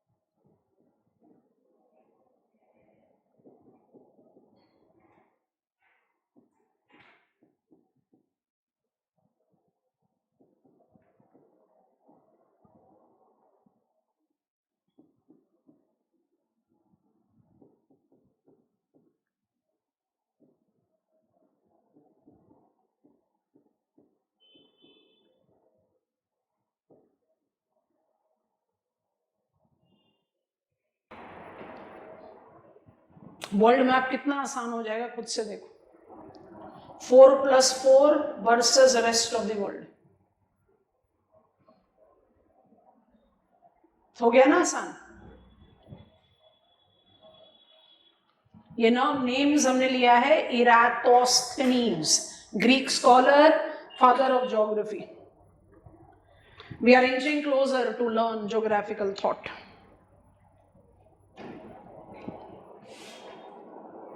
एक्यूमेन, नॉन एक्यूमेन टर्म्स जो हैं वो हमें सबसे पहली बार इराटोस्थेनीज के एक्सप्रेशन में मिली थी। अभी फ्लो चार्ट कंप्लीट नहीं हुआ है, यहां तक लिख लिया है तो बताओ। अब जो इसमें चीज ऐड करनी है ना वो आपके आंसर को मेक या ब्रेक करेगी। मॉडरेट को इसलिए कोने में रखा है, मॉडरेट के साथ हमें ज्यादा काम नहीं करना है। हम लास्ट में बस लिखेंगे rest of the world is moderate, ये वाला काम करेंगे। अब नोटिस करना, बहुत इंपॉर्टेंट ब्लॉक ले रहे हैं, फ्लो चार्ट में ही ऐड करो इसको, क्योंकि ये टर्म को हम लिखते यहां पर हैं but it can be applied either cases. तो नॉन एक्यूमेन ऐसे ब्लॉक कर दिया। नॉन एक्यूमेन, अच्छा भाई डिस्क्रिप्शन बाद में दे रहे, पहले समझो। Do incorporate sporadic acumen location. और जो स्पोरैडिक एक्यूमेन होते हैं उनको लर्न करने के लिए दो कैटेगरीज, वो आप एक्यूमेन में भी डाल सकते हो, हम डालेंगे पर उसको अप्लाई करते हैं। स्पोरैडिक एक्यूमेन के दो टाइप्स होते हैं, कौन कौन से होते हैं? एक होता है intensive sporadic acumen, so I just right SE, और एक होता है एक्सटेंसिव स्पोरैडिक एक्यूमेन, आई राइट SE। लिख लिया? पेन ड्रॉप कर दो, आप समझना शुरू करो। ऐसा नहीं है कि इंटेंसिव और एक्सटेंसिव आप सिर्फ स्पोरैडिक के साथ डालोगे, लेकिन इंटेंसिव एक्सटेंसिव मुझे स्पोरैडिक की कैटेगरी को जज करने में मदद करता है। नॉन एक्यूमेन के साथ यूज होता है स्पोरैडिक एक्यूमेन। प्रिंसिपल कैटेगरी तीन है, एक्यूमेन, नॉन एक्यूमेन, मॉडरेट, है ना। स्पोरैडिक के साथ आप सब category create, sorry non acumen के साथ आप सब कैटेगरी क्रिएट करो जिसका नाम है स्पोरैडिक एक्यूमेन। आप पेन ड्रॉप कर लीजिए। अब मेरी बात बहुत ध्यान से सुनेंगे आप। हमने सेटलमेंट ज्योग्राफी पढ़ी नहीं है, बस पहुंच ही रहे हैं, धीरे धीरे पढ़ रहे हैं सब चीजों को। अब सेटलमेंट में दो तरीके के सेटलमेंट को हम कैसे डिफाइन करते हैं? Settlement is that built up area which I construct, humans construct to live in. अगर हम नोमैडिक पीपल हैं, बुदविन्स हैं, बकेरवाल्स हैं, गद्दीज हैं, या हम मसाइज हैं जो मोबिलिटी लेते हैं, तो they live in temporary settlement, they keep on changing, एक लोकेशन से दूसरे लोकेशन, जहां रुके वहां टेंट इरेक्ट कर दिया, दैट काइंड ऑफ थिंग। तो आप टेम्पररी सेटलमेंट्स को ज्यादा कंसिडर नहीं करते, परमानेंट टर्म नहीं होता, nothing is permanent, Himalaya he permanent नहीं है, वो भी कल इरोड हो जाएगा। तो हमारे सेटलमेंट्स तो परमानेंट नहीं हो सकते, तो हम टेम्पररी के जो एंटोनिम है उसको परमानेंट ना बोल के बोलते हैं स्टेबल सेटलमेंट। तो temporary versus stable. Stable settlement कौन कौन से होते हैं? दो होते हैं, एक होता है रूरल, एक होता है urban, village and town. Village imagine करना में जो लैंड यूज है वो कैसा होता है? क्या आपको टॉल बिल्डिंग्स, डेंस क्लस्टर ऐसा कुछ दिखाई देता है विलेज में, या tall buildings and dense cluster ज्यादा दिखाई देता है अर्बन में? अप्लाई करो term. If I am intensive acumen, I should be. If I am intensive acumen, I should be urban. If I am extensive acumen, I should be rural. की term पकड़ में आ गया तो बहुत आराम से बात समझ में आएगी। तो इंटेंसिव टर्म जब भी इस्तेमाल होता है किसके साथ होता है? अर्बन। अर्बन को आप हमेशा किसके साथ एसोसिएट करते हो? Dense population density. Come on, national capital territory की डेंसिटी एज पर 2011 सेंसस कितनी है? 11,000 persons per square kilometre, 11,000 persons per square kilometre. क्यों? Intensive ecumene. सो इंटेंसिव गया अर्बन के साथ, ये हमें हेल्प करेगा, मदद करेगा, और एक्सटेंसिव गया रूरल के साथ। और फिर इकोनॉमिक ज्योग्राफी की नॉलेज ज्यादा नहीं है बट कई बार बात कर चुके, urban activity, major environmental region पढ़ रहे थे तब भी अप्लाई किया था। अर्बन एक्टिविटीज कौन कौन सी होती हैं? Human population is engaged in चार टाइप ऑफ एक्टिविटीज। एक होता है एग्रीकल्चर जिसको हम बोलते हैं रिप्रोडक्टिव इंडस्ट्री एज ज्योग्राफर्स, एक होता है माइनिंग जिसको हम बोलते हैं एक्सट्रैक्टिव, एक होता है मैन्युफैक्चरिंग जहां पर आप वैल्यू एडिशन कर रहे हो, मिल्क से मिल्क प्रोडक्ट बना लो, कॉटन से कॉटन टेक्सटाइल बना लो, वो चला गया मैन्युफैक्चरिंग में, और एक होता है फैसिलिटेटेड जहां ट्रेड, ट्रांसपोर्ट, कम्युनिकेशन सब कुछ आता है। रूरल एक्टिविटी क्या होती है? Agriculture, reproductive. अर्बन एक्टिविटी क्या होगी? अर्बन एक्टिविटी क्या होगी? एक्सट्रैक्टिव। माइनिंग टाउन्स होते हैं, विलेज नहीं होती। मैन्युफैक्चरिंग टाउन्स होते हैं, पोर्ट टाउन्स होते हैं। तो मतलब रिप्रोडक्टिव एक्टिविटी को रूरल के साथ डालो, बाकी तीनों एक्टिविटी को अर्बन के साथ डाल दो, तो आप सोचोगे कि जो एरिया मुझे फर्टाइल सॉइल दे रहा है वहां पर मेरे पास कौन सा एक्यूमेन होगा? एक्सटेंसिव। जो एरिया मुझे माइनिंग की प्रोबेबिलिटी दे रहा है, या जो एरिया मेरे को अपने लोकेशन बेनिफिट से ट्रांसपोर्ट लिंक या सी लाइन ऑफ कम्युनिकेशन में बेनिफिट दे रहा है, वो कौन सा एरिया होगा? Intensive acumen. बात समझ में आई? तो ऐसा नहीं है कि इंटेंसिव और एक्सटेंसिव आपसे स्पोरेडिक के साथ लेते हो। यहां पर आ जाओ, which are the ecumene location. अच्छा, एक्यूमेन में जब हम बात करते हैं ना नॉन एक्यूमेन, तो कई बार दिमाग में डाउट आ जाता है, नॉन एक्यूमेन का मतलब तो हो गया पॉपुलेशन रही नहीं रही ना, ये आ रहा है हैबिटेड पार्ट। हम अनइनहैबिटेड पार्ट को ले ही नहीं रहे, एंटार्क्टिका हमारे रेडार पर है ही नहीं, हम हैबिटेड पार्ट को ही ले रहे हैं। हैबिटेड में अगर आप डेंस क्लस्टर्ड हैं तो आपको एक्यूमेन कहा जाता है, आप स्पार्स क्लस्टर्ड हैं तो आपको नॉन एक्यूमेन कहा जाता है। ये दो एक्सट्रीम है। तो dense clustered location map of world में कौन कौन सी हैं? 4 लोकेशन। अब ये चारों लोकेशन को हम जब मैप पर जज करें तो हम अपने ह्यूमन ज्योग्राफी के बचे हुए टॉपिक्स का ना बेस क्रिएट करते हैं। आपने लिस्ट डेवलप कर ही लिया है, कौन कौन से एरियाज लिए जिनको आप बोलते हो डेंस क्लस्टर्ड लोकेशन। इतने ही फ्रेम में रखते हैं, सफिशिएंट रहेगा। आप कैटेगरीज को डिमार्केट करें, sufficiently you are aware of map of world, है ना? तो अप्लाई करो। कौन कौन से एरियाज को मार्क कर रहे हैं? East, central, Anglo America. हम तो यहां पर मैप पर सिंपल ऐसे डिमार्केट कर रहे हैं, आप अपने मैप ऑफ नॉर्थ अमेरिका में जाएंगे और सिर्फ पॉलिटिकल मैप में एक ओवरव्यू लेकर देखेंगे। Western Europe I am taking Germany, Denmark, Netherlands, France and एक ब्रेक के साथ यूरोप में ब्रिटिश आइसलैंड्स को भी ले लेंगे। साउथ एशिया बोला है तो पाकिस्तान, इंडिया और बांग्लादेश को बाय डिफॉल्ट इंक्लूड कर रहे हैं। ईस्ट एशिया को बोला है तो China and off the coast Japan को जरूर इंक्लूड। सबसे पहले आप मैप ओपन करो नॉर्थ अमेरिका का, कुछ मत करो, बस political map of North America को एक सुपरफिशियल नजर में देखो। क्या आपको दिखाई नहीं दे रहा कि ग्रेट लेक के आसपास आपको सबसे ज्यादा सेटलमेंट्स का कंसंट्रेशन दिखाई दे रहा है? ठीक है, वैसे टर्न पेज करो, आ जाओ मैप ऑफ यूरोप में। यूरोप में जहां पर आप you are comfortable with political map, so Germany, Denmark, low countries, Netherlands, Luxembourg, है ना, फ्रांस, ब्रिटिश आइसलैंड्स, दिखाई दे रहा है जरा कंसंट्रेशन, बड़े सारे towns dot dot dot dot एकदम आसपास में जंबल। अब खुद से बताओ, east central Anglo America and western Europe में कौन से टाइप का एक्यूमेन होना चाहिए? इंटेंसिव, क्योंकि ये दोनों किस तरह के लोकेशन है? Urban industrial. Do you agree to this? तो 4 एक्यूमेन लोकेशन में 2 तो चार्ट आउट हो गए। पूरा नॉर्थ अमेरिका नहीं है, ईस्ट सेंट्रल एंग्लो अमेरिका, और ये जब इंडस्ट्रियल रीजन में आओगे तो यहीं पर आपके maximum industrial.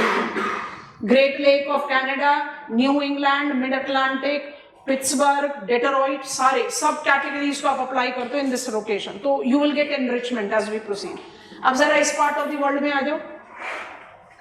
South Asia, India, Bangladesh, Pakistan, क्या करें, किस कैटेगरी में डालें?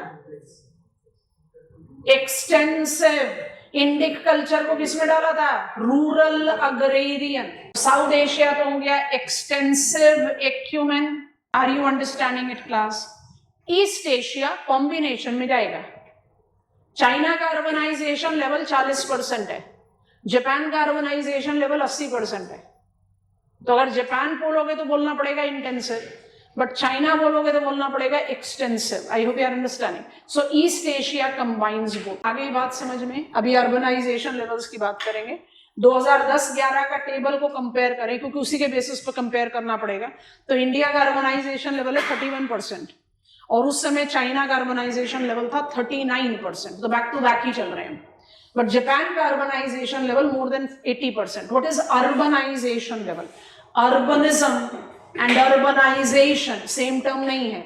अर्बनाइजेशन लेवल का एक सिंपल सा डेफिनेशन अभी के लिए पकड़ते हैं। What is the percentage share of total population that lives in urban area?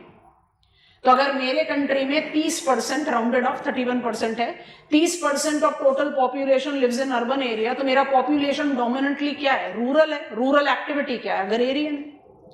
China का अगर 39% ऑफ टोटल पॉपुलेशन अर्बन है, तो मेजॉरिटी ऑफ द पॉपुलेशन कहां पर है? रूरल। रूरल होगा तो क्या होगा? एग्रीकल्चर होगा। इसलिए ईस्ट एशिया में I can have both intensive and extensive acumen. बात समझ में आई है? जो डिफिकल्ट टास्क है वो इसके बाद आएगा। तो हम मैप से चले वापस अपने बोर्ड पर, अप्लाई करो। Which are the categories of the world that are included in ecumen? It is East Asia, South Asia, Western Europe and East Central Anglo-America. You have taken that.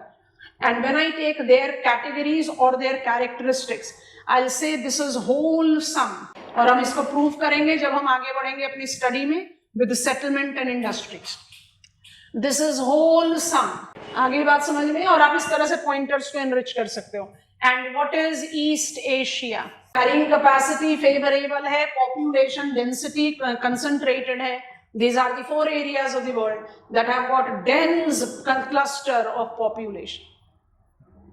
Characteristics को built up करने के लिए extensive intensive का categorisation ले लेंगे। अगर अपनी physical geography की नॉलेज को अप्लाई करो, इस कॉलम को लेकर जा रहे हैं नेक्स्ट पेज पर। आपके पास आपका फ्लो चार्ट है, हम वापस इस स्लाइड पर आएंगे। नॉन एक्यूमेन पर जा रहे हैं, अदर एक्सट्रीम पर जा रहे हैं, जिसमें मेरे पास 4 कैटेगरीज हैं। कोई बोलने की जरूरत नहीं, चारों के चारों अनफेवरेबल लोकेशन है। जब अनफेवरेबल लोकेशन होगा तो कैरिंग कैपेसिटी कम होगी, कैरिंग कैपेसिटी कम होगी तो पॉपुलेशन कम होगा, तो डेंसिटी तो कम होना ही है। बट इसको बिल्टअप करने के लिए ये बहुत जरूरी है। तो यहाँ पर हम कुछ एनलार्ज्ड एग्जांपल्स लेंगे जिसको हम फिर मैप पर स्कैवेंज आउट करेंगे, ठीक है। So I am going on with my population realm का कैटेगरी 1 हो गया, कैटेगरी 2 पर जा रहे हैं, फिर 3rd तो बस एक लाइन का कंक्लूजन ले लेंगे। 2 में मुझे स्पोराडिक एक्यूमेन को लेना है, तो I am getting on to a new page. इसमें हौच पौच नहीं कर रहे।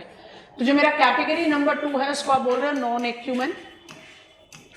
नॉन एक्यूमेन की डेफिनेशन आपको आराम से ही पता चल गई, that it is sparse clustered location.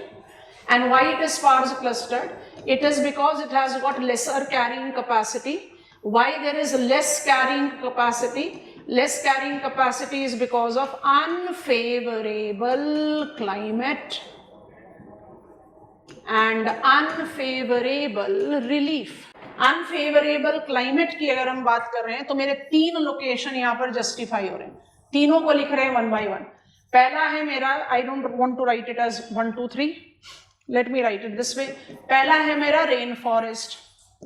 अब हमने कुछ नहीं लिखना है, आप अपनी सारी बायो ज्योग्राफी की नॉलेज को अप्लाई कर दो. रेन फॉरेस्ट क्यों अनफेवरेबल है? Warm wet throughout the year, waterlogged forest floor, a daub of insects, dark gloomy forest, infertile laterite और एल्फीजोल, सॉरी इनफर्टाइल लेटेराइट और ऑक्सीजोल. तो अल्टीमेटली आपका क्या हो गया? मेरे पास सब कुछ अनफेवरेबल है, क्लाइमेट फेवरेबल है ना, सॉइल फेवरेबल है. How there will be habitability? Habitability तो नहीं होगी. तो rain forest, Congo basin, Amazon basin, upper Guinea, Indonesia का रेन फॉरेस्ट, ये किस तरह का लोकेशन है? They are non ecumene. Non ecumene का मतलब नहीं कि डेंस पॉपुलेशन रही नहीं रही, less than 10 persons per square kilometer, so sparse clustered. ठीक है. So rain forest is unfavorable with climate. However, अब ये बनाएगा आपका answer. These are the points which are making and breaking your answer. Rain forest is unfavorable but have sporadic ecumen. अब पहले तो definition of sporadic acumen ले लेते हैं. सीसी का कहाँ लिखा सीसी? Carrying capacity. हमें लग तो रहा था कुछ गड़बड़ चल रही है, सब के सब हंसने में लगे हुए हो. अच्छा, किसी को नहीं पता तो क्या पढ़ रहे हो भाई? Carrying capacity. अच्छा, स्पोराडिक एक्यूमेन का क्या मतलब? स्पोराडिक टर्म को अगर डिक्शनरी से पिकअप करें तो इसका मतलब होता है something which is random. Something which is random. तो I am in unfavourable area. अभी हमारे पास पहला unfavourable area rain forest. I am in unfavourable area but because of certain triggering factor, कोई भी reason, there is the spots where people have clustered. तो हम unfavourable area में randomly, sporadically ecumene pockets develop करते हैं. Sporadic का क्या मतलब हो गया? रैंडम. स्पोराडिक एक्यूमेन का क्या मतलब हो गया? You are in unfavourable location but because of certain favourable things you have created pockets of dense clustered areas. ये मेक एंड ब्रेक करेगा आपके आंसर को. तो थोड़ा सा सोचो. स्पोराडिक की डेफिनेशन लिख लो, यहां पर लिख दे रहे हैं. स्पोराडिक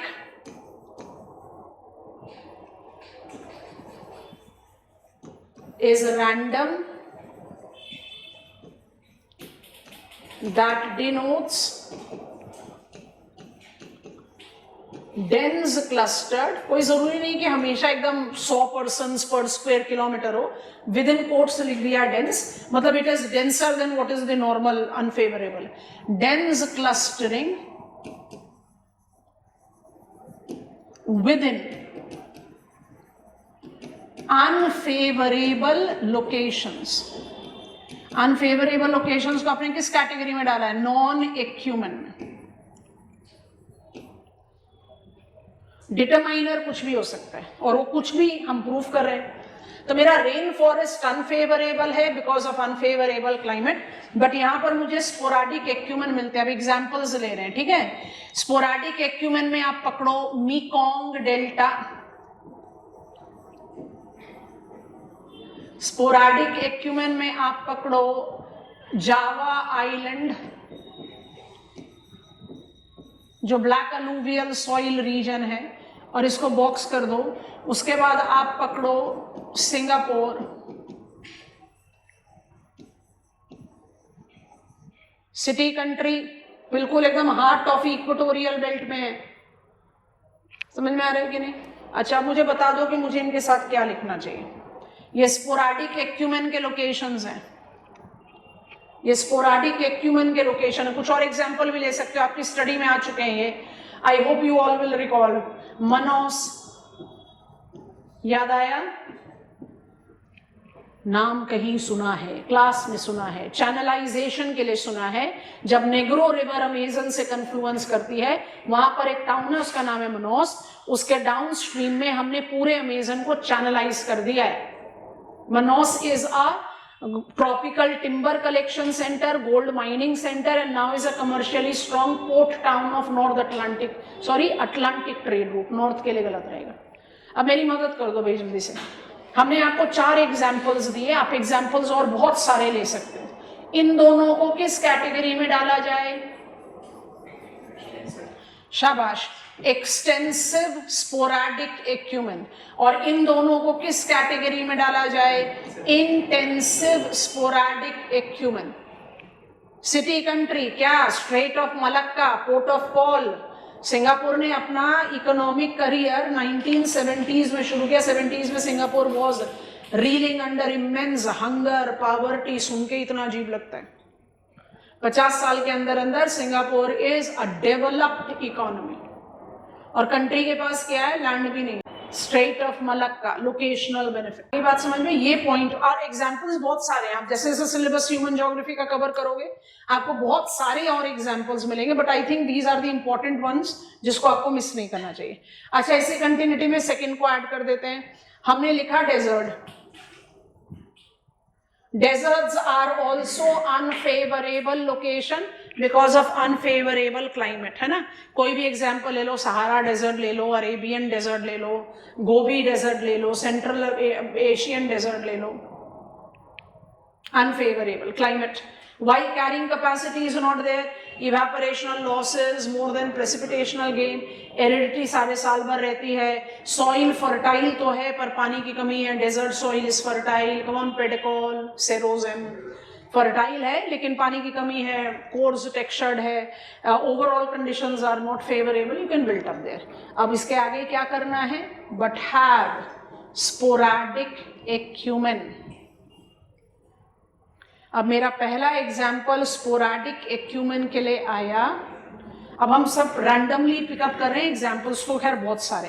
तो मेरे पास स्पोराडिक एक्यूमेन में पहले एग्जाम्पल आया नाइल डेल्टा।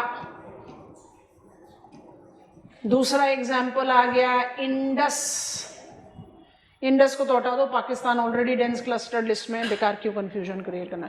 नाइल डेल्टा ले लिया। दूसरा ले लो तुरानियन लोलैंड्स। कम ऑन, आपको समझ में आ गया हम क्या कहना चाह रहे हैं? ये कौन से एक्यूमेन हुए? Extensive, fertile lowland, alluvial soil, cultivation.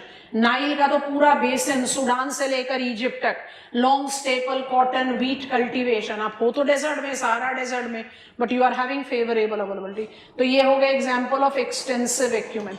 इसके अलावा प्लीज बी इन्फॉर्म्ड, आप maximum of extractive industries apply कर सकते हैं यहाँ पर। Come on, Persian Gulf countries, crude oil extraction,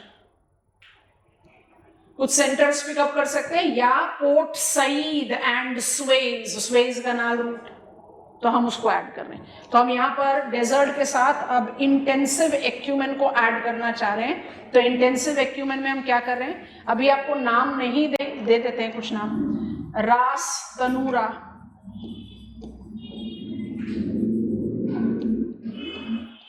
Kuwait city,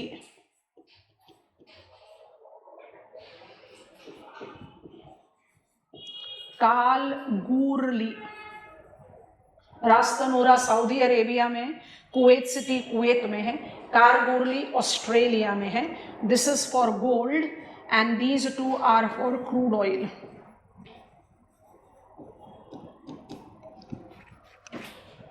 gold rush Australia western side.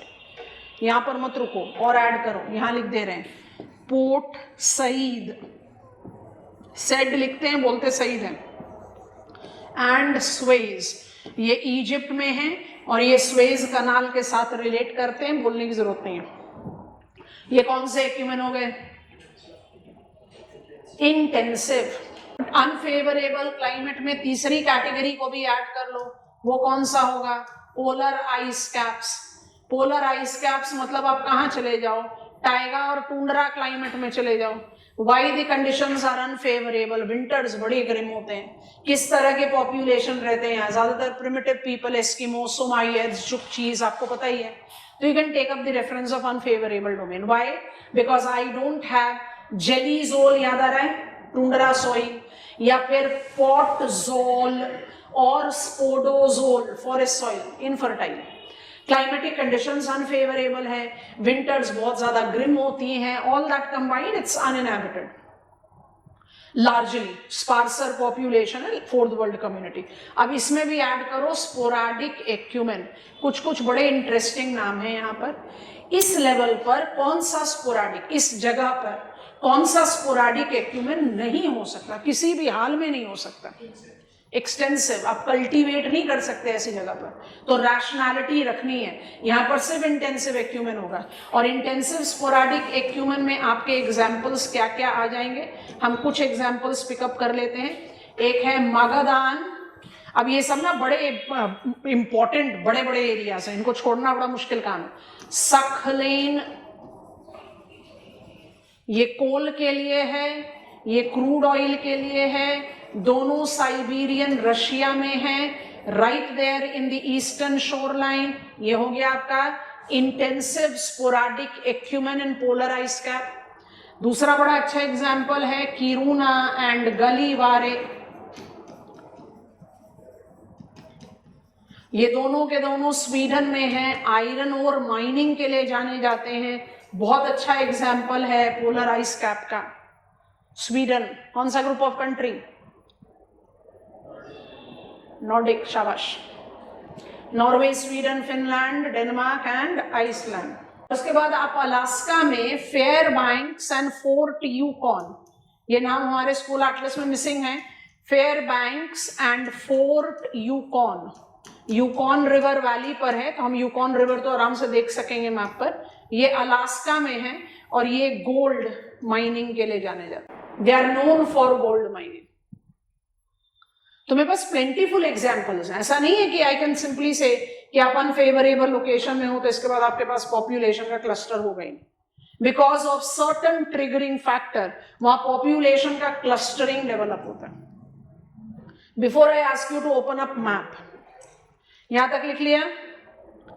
अभी हम आपको सारे लोकेशंस दिखा रहे हैं। अच्छा, अब इसके बाद क्या करें? हमने कहा non acumen location unfavourable climate की वजह से, जिसमें हमने इनकॉर्पोरेट कर लिया रेन फॉरेस्ट को, पोलर आइस कैप को और डेजर्ट्स को। पर मेरे पास अनफेवरेबल रिलीफ भी वेट कर रहा है, जिसको आप एसोसिएट कर रहे हो टॉल माउंटेन्स के साथ। एक्चुअली स्पीकिंग, जब आप माउंटेन्स की बात करते हो तो आपको अपनी इकोलॉजी की पहली तो ये नॉलेज ले लेनी है कि जो सन बियरिंग स्लोप नहीं होगा, northern slope in northern hemisphere and southern slope in southern hemisphere, जो नॉन सन बियरिंग स्लोप है तो लार्जली अनइनहैबिटेड होता है, हम उनकी बात ही नहीं कर रहे। जब हम माउंटेन्स की बात करते हैं as non ecumene, less dense cluster, तो यहाँ पर lack of availability of flat area, skeletal और scree soil, hazard prone characteristics, बहुत सारी चीजें जो हैबिटेबिलिटी को रिस्ट्रिक्ट करती हैं। और आइडियली स्पीकिंग माउंटेन्स भी तो किसी हाइट के साथ क्लाइमेट को ही रेगुलेट करता है, तो बियॉन्ड 2000 मीटर्स ऑफ हाइट मुझे जनरली पॉपुलेशन क्लस्टर नहीं दिखता।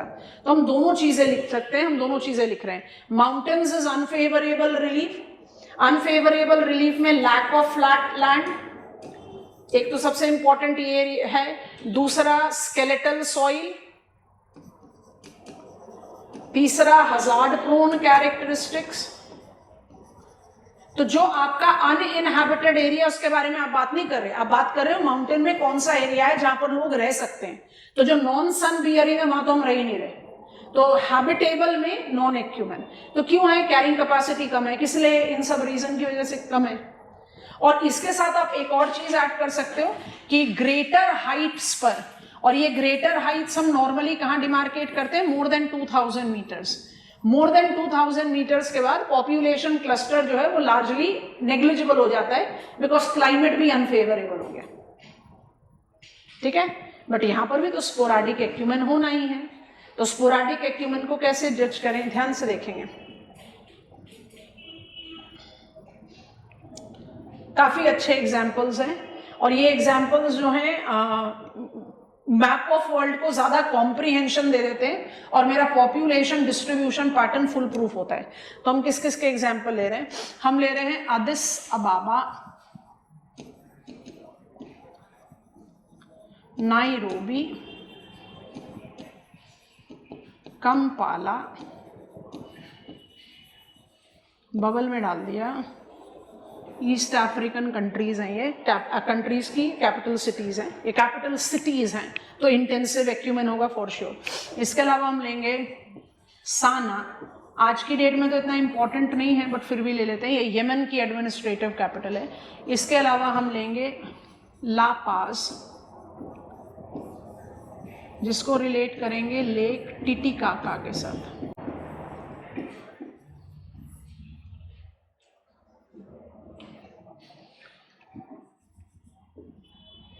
जिनके साथ हमने स्टार मार्क किया है Addis Ababa, Nairobi, Kampala and Sanaa, ये जा रहे हैं फेवरेबल क्लाइमेट के साथ। आप बोलोगे फेवरेबल क्लाइमेट, ऐसा कैसा पॉसिबल है? फेवरेबल क्लाइमेट इसलिए पॉसिबल है because we are taking a preference of warmer tropical climate. तो जैसे जैसे हाइट बढ़ेगी टेम्परेचर कम होगा, लिवेबल कंडीशंस होंगी। ये सारे के सारे एडमिनिस्ट्रेटिव कैपिटल्स जो हैं वो 1500 से 2000 मीटर की हाइट पर हैं, और ये सब के सब डेंसेस्ट क्लस्टर्ड लोकेशन है अपने रिस्पेक्टिव कंट्रीज के। और La Paz capital of Bolivia, lake Titicaca highest navigable lake of the world. So capital town है, height of more than 2000 metres. Open करो map of South America, turning the pages of your school atlases. South America में Bolivia पहुंच गए आप बिना किसी instruction के। आप बोलोगे तो हम आपको थोड़ा सा लिंक दे सकते हैं, बट हमारे पास सिटीज के नाम नहीं लिखे हुए इस मैप में, कंट्रीज हैं, आप वहां से देख लो। बोलिविया ये दिख रहा है आपको, लेक टिटिकाका, इसके बिल्कुल सदर्न टिप पर आपको ला पाज दिखाई दे रहा है, और इसको आप ट्रांसफर कर लो अपने फिजिकल मैप पे, देखो कलर स्कीम को अप्लाई करो। La Paz is at the height of more than 2500 metres, दिख रहा है कि नहीं? Lake Titicaca highest navigable lake है, ठीक है। अच्छा पहुंच जाओ मैप ऑफ अफ्रीका में। अफ्रीकन सवाना बेल्ट में हो आप, आपको इथियोपिया, कीनिया, युगांडा दिख गए, तीनों की capital cities. Addis Ababa, Nairobi and Kampala मिला, ट्रांसफर कर दो नेबरिंग फिजिकल मैप पर। हो आप इथियोपियन हाईलैंड पे, आपका क्लाइमेट ट्रॉपिकल है, और अगर आप हाइट पर रहोगे तो क्या होगा? टेम्परेचर फेवरेबल हो जाएगा ना। I hope you are understanding. So it is like I am in upland area where I should have less habitability, but यहाँ पर ज्यादा habitability है। क्यों है? क्योंकि climate conditions favorable हो गए। But ला पाज में climate favorable नहीं है, रिसोर्स है आपके पास, नेचुरल गैस भी है। ला पाज और सांता क्रूज दो टाउन्स है बोलिविया के जो नेचुरल गैस एक्सट्रैक्शन के लिए जाने जाते हैं। ला पाज definitely is any day better choice, तो इसलिए हमने ला पाज लिखा है। सांता क्रूज को भी देख लो मैप ऑफ बोलिविया खोल के एक बार जल्दी से। एग्जाम्पल्स तो बहुत हैं, जैसे जैसे आप आगे बढ़ते जाओगे। Have you found Santa cruise? Santa cruise हमारे केस में क्यों नहीं आएगा? क्योंकि वो इतने एलिवेशन पर नहीं है, ला पाज ज्यादा एलिवेशन पर, दोनों नेचुरल गैस के लिए, ठीक है। अच्छा अब यहीं से आप पहुंच जाओ मैप ऑफ वेस्ट एशिया। आप मैप ऑफ एशिया में भी रहोगे तो भी काम चलेगा। यमन आज की डेट में आपको पता है डिवास्टेटेड है। आपने कल ही पढ़ा था कि Yemen and Afghanistan are the Asian countries जिनकी फर्टिलिटी रेट बहुत हाई है। अब देखो यहाँ पर यमन के बिल्कुल सदर्न टिप पर आपको मिलता है एडन। हमने एडन तो जानबूझकर नहीं लिखा। Aden is commercial capital of Yemen. इतना स्ट्रॉन्ग कमर्शियली साउंड टाउन है कि उसके नाम पर आपने गल्फ ऑफ एडन दे रखा है। ये आपका कमर्शियल कैपिटल है। और यहां पर पहुंचो, आपका एडमिनिस्ट्रेटिव कैपिटल है साना। बताना पड़ेगा कि यमन जो है वो ट्रॉपिकल डेजर्ट क्लाइमेट पे है। साना को मैप पर देखो हाई ऑल्टीट्यूड पर है क्योंकि फेवरेबल क्लाइमेट मिलेगा। मेरे ख्याल से आप लोग बात समझ गए हो। अच्छा इससे पहले कि हम पेजेस को और टर्न करें, आप जरा जल्दी से एक बार बोर्ड पर आ जाओ और दिमाग में ये बात डालो। हम आपको सारे नाम दिखा रहे हैं जो जो हमने आपको लिखवाए, don't worry about that. But इससे पहले इस स्लाइड पर आओ, ऐसे सोच कर देखो, थोड़ी देर के लिए देखो इसको। I am learning distribution of global population, और हमने कहा भाई डिस्ट्रीब्यूशन ऑफ ग्लोबल पॉपुलेशन है जो बहुत अनइवन है, बिल्कुल समझ गए अनइवन है क्योंकि अलग अलग कैरिंग कैपेसिटी है, पॉपुलेशन साइज वेरी कर रहा है, culturally we are different, we are in different stages of demographic cycle. उसको प्रूव करने के लिए हमने step of most populous countries भी ले लिया, कॉन्टिनेंट की डेंसिटी भी ले ली, पर मेरा as geographer elaborate content develop हुआ यहाँ। तो हमने कहा कि ठीक है वर्ल्ड पॉपुलेशन अनइवन डिस्ट्रीब्यूटेड है, तो इसके लिए कैसे जस्टिफिकेशन दे, पॉपुलेशन रिल्म्स या पॉपुलेशन रीजन्स को डिमार्केट करते हैं। तो पॉपुलेशन रीजन्स ज्योग्राफी में कैसे डिमार्केट होते हैं, वो एरियाज जो डेंस क्लस्टर्ड है उनको आप बोलते हो एक्यूमेन, वो एरिया जो मॉडरेटली क्लस्टर्ड है आप उनको बोलते हैं मॉडरेट एक्यूमेन, और जो स्पार्स क्लस्टर्ड है उनको आप बोलते हैं non ecumene. Ecumene term somewhere is related to higher population density. तो 4 और 4 को अलग कर दिया। Which are the dense clustered locations on the map of world? East, South, West, East South Asia, Western Europe, and East Central Anglo-America. काम खत्म। Once we have taken these 4 और 4 other extreme, desert में, rain forest में, mountains में और polar ice cap में आपको least population density मिलेगा। बाकी सारा वर्ल्ड कहां डाल दो, पर आप इतना जनरल आंसर दो उससे अच्छा है कि नॉन एक्यूमेन में स्पोराडिक को ऐड कर। सारे non acumen location less than 10 persons per square kilometre की डेंसिटी नहीं देते। There are certain pockets, sporadic, random in their nature, which have triggered their habitability because of one or the other reason. वो मेरा navigable root का location हो सकता है, वो मेरा रिसोर्स हो सकता है, वो मेरा फर्टाइल सॉइल हो सकता है, कुछ भी हो सकता है। और उसी के बेसिस पर जब आप स्पोराडिक एक्यूमेन को ऐड कर लेते हैं तो आपने नॉन एक्यूमेन को इनरिच नहीं किया, आपने अपने मैप का पॉपुलेशन रिल्म को सफिशिएंट जस्टिफिकेशन दे दी। फिर लास्ट लाइन लिख दो, rest of the world has got moderate acumen, population density ranging between 10 to 100 persons per square kilometre. काम खत्म। Have you got the synopsis? नाम तो पहले एक दिन में याद नहीं होंगे, जब नाम का बर्डन आता है हम हमेशा ये बात रिपीट करते हैं, तो नाम एक दिन में मत याद रखो, बट ये कैटेगरीज तो याद हो गई, इनका लॉजिक तो समझ में आ गया। अब नाम देख लो, सीक्वेंशियली जो जो लिखवाए सारे नाम दिखा देते हैं, 1 by 1 मूव करते हैं। ओपन कर लो मैप ऑफ एशिया सबसे पहले। Indonesia is bar excellent example of equatorial climate, और इंडोनेशिया साथ के साथ कौन सा एग्जाम्पल है, Indonesia is also example of one of the most populous countries of the world. और इंडोनेशिया में जो ये सुमात्रा और जावा आइलैंड है, जावा आइलैंड को जरा ध्यान से देखो, पॉलिटिकल मैप पे देखना, जकार्ता, बैंडन, सुराबाया, सेमारंग, सारे के सारे मेगा टाउन्स ऑफ इंडोनेशिया जो है वो जावा में ही है। और Java is correlated with Indonesia is one of the leading producers of rice in world, Java island. अब यहीं से मूव करो राइट हेयर, इस पोजीशन पर आप सदर्न वियतनाम में हैं। सदर्न वियतनाम में साउथ ईस्ट एशिया की सबसे बड़ी नदी मेकोंग का डेल्टा है। मेकोंग डेल्टा पर ही वियतनाम की कमर्शियल कैपिटल भी लोकेटेड है, हो ची मिंह सिटी। वियतनाम के 2 कैपिटल, जैसे हमारे भी 2 capital, Delhi is administrative capital, Mumbai is commercial capital, Hanoi is administrative capital and Ho Chi Minh City is commercial capital। पर हमने मेकोंग डेल्टा को डेल्टा के लिए लिया, तो इसलिए हमने कह दिया भाई हम इक्वेटोरियल क्लाइमेट में हैं और हम स्पोराडिक, और ये मलाया पेनिनसुला के टिप पर आप बिल्कुल हार्ड कोर इक्वेटोरियल रीजन में हो, सिंगापुर है, स्पोराडिक इंटेंसिव। ठीक है, मैप ऑफ एशिया में ही रहिए, थोड़ा सा, थोड़ा नहीं बहुत ज्यादा नॉर्थ ईस्ट में जाइए। I am giving you the lead here. अगर इस मैप पे नहीं दिख रहा थोड़ा सा ऐसे कर देते हैं, साइबेरिया का कलर बहुत लाइट है, इसमें विजिबल है, देखो ध्यान से आप कहां पर हो, you are right here, I have to highlight it, colour बहुत लाइट है, स्क्रीन पर नहीं आ रहा।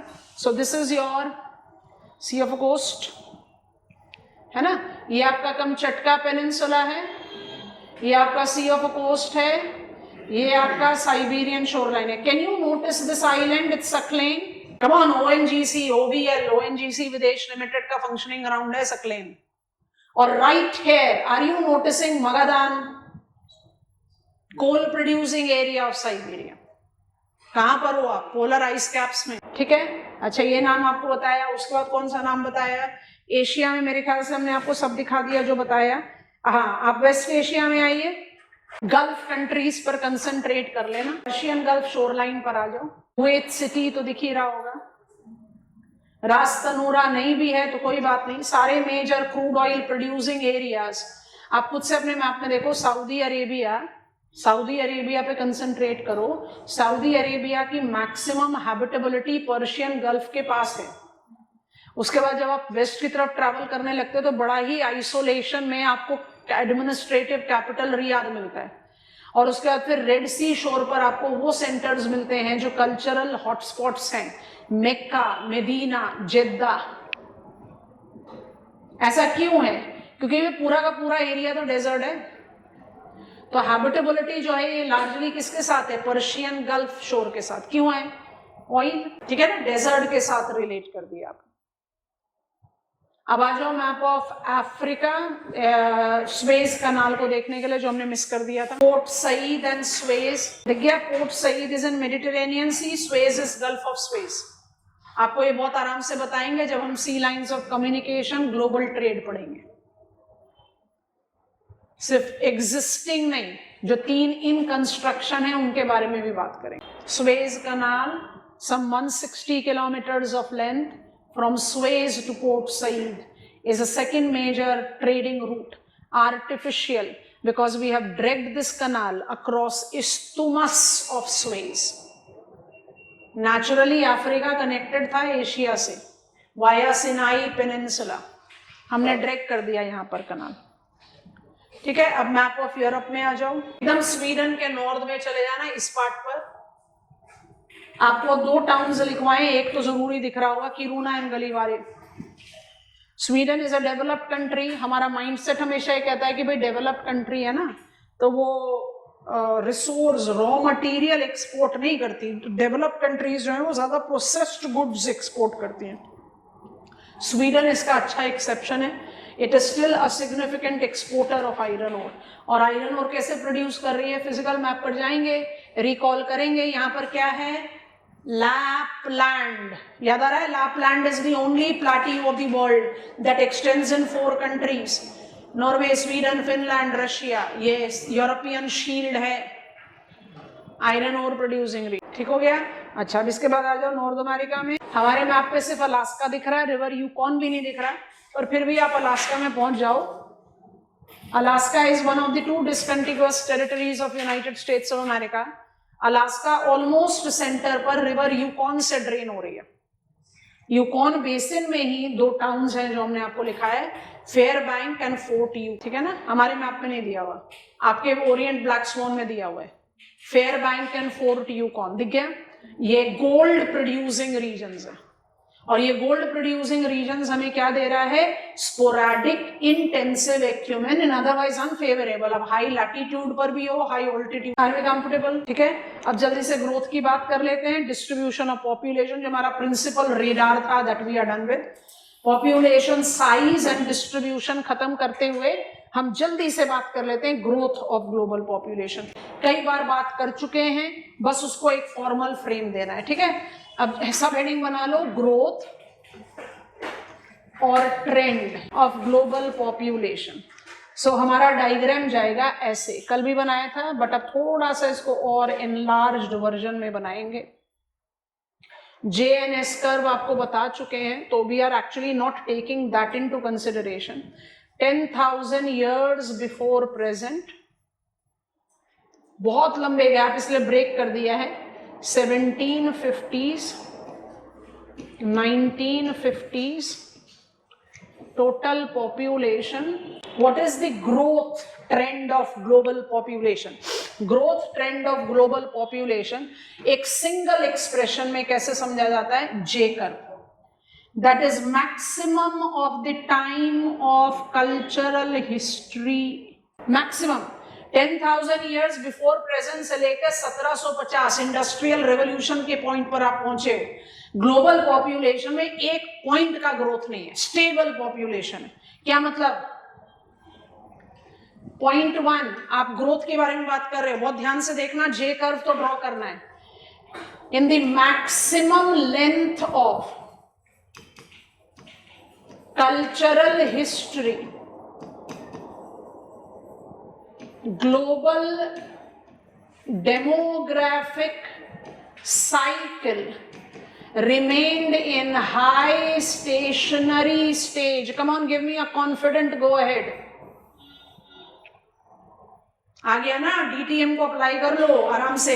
ये नहीं लिखते, ये बहुत गलत चीज है, क्योंकि आप जितनी भी टेक्स्ट बुक लेते हो, मेरे पास ह्यूमन ज्योग्राफी माजिद हुसैन है या मेरे पास पॉपुलेशन ज्योग्राफी ऑफ चांदना है, आप कोई भी पॉपुलेशन ज्योग्राफी टेक्स्ट बुक लेते हो, क्या कहता है पहला बिलियन पॉपुलेशन इतने सालों में जुड़ा, दूसरा बिलियन पॉपुलेशन इतने सालों में जुड़ा, छोड़ दो उसको, नहीं चाहिए.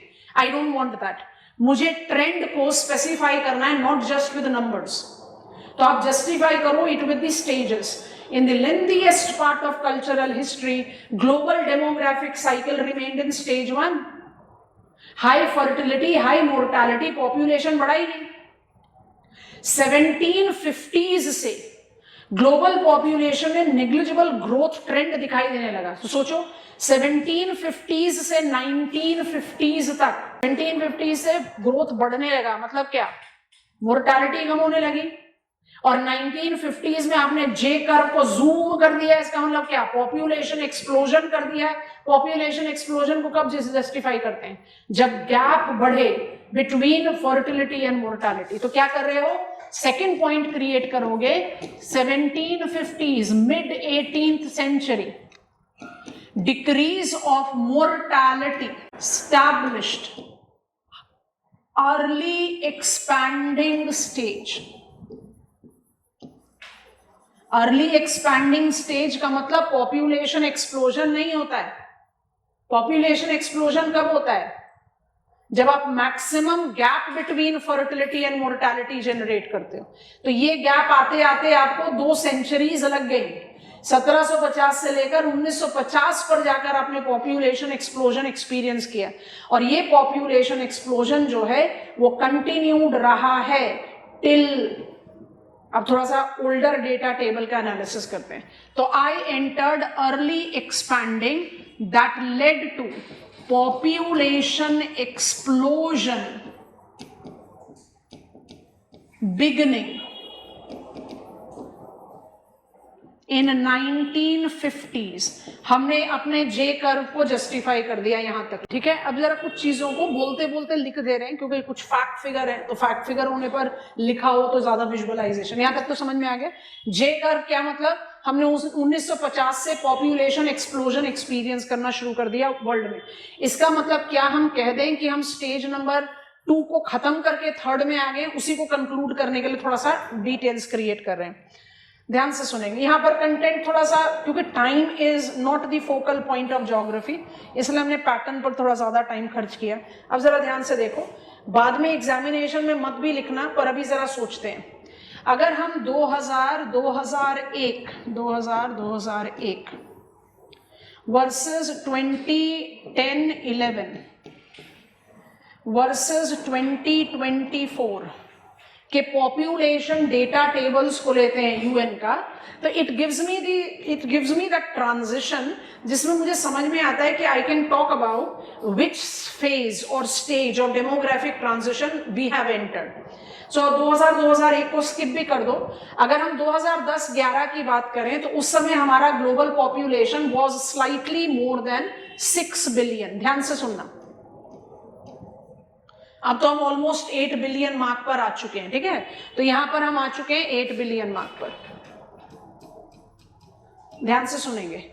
2010 में जब more than 6 billion global population था, तो जो यूएनएफपीए का प्रोजेक्शन था वो था कि global population will stabilize in 2150 AD. Stabilization year 2150 बताया.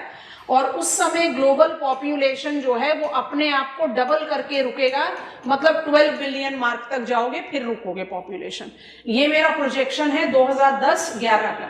हमने एक प्रीवियस डिकेड को हटा दिया, क्यों बर्डन क्रिएट करे, हटा दो.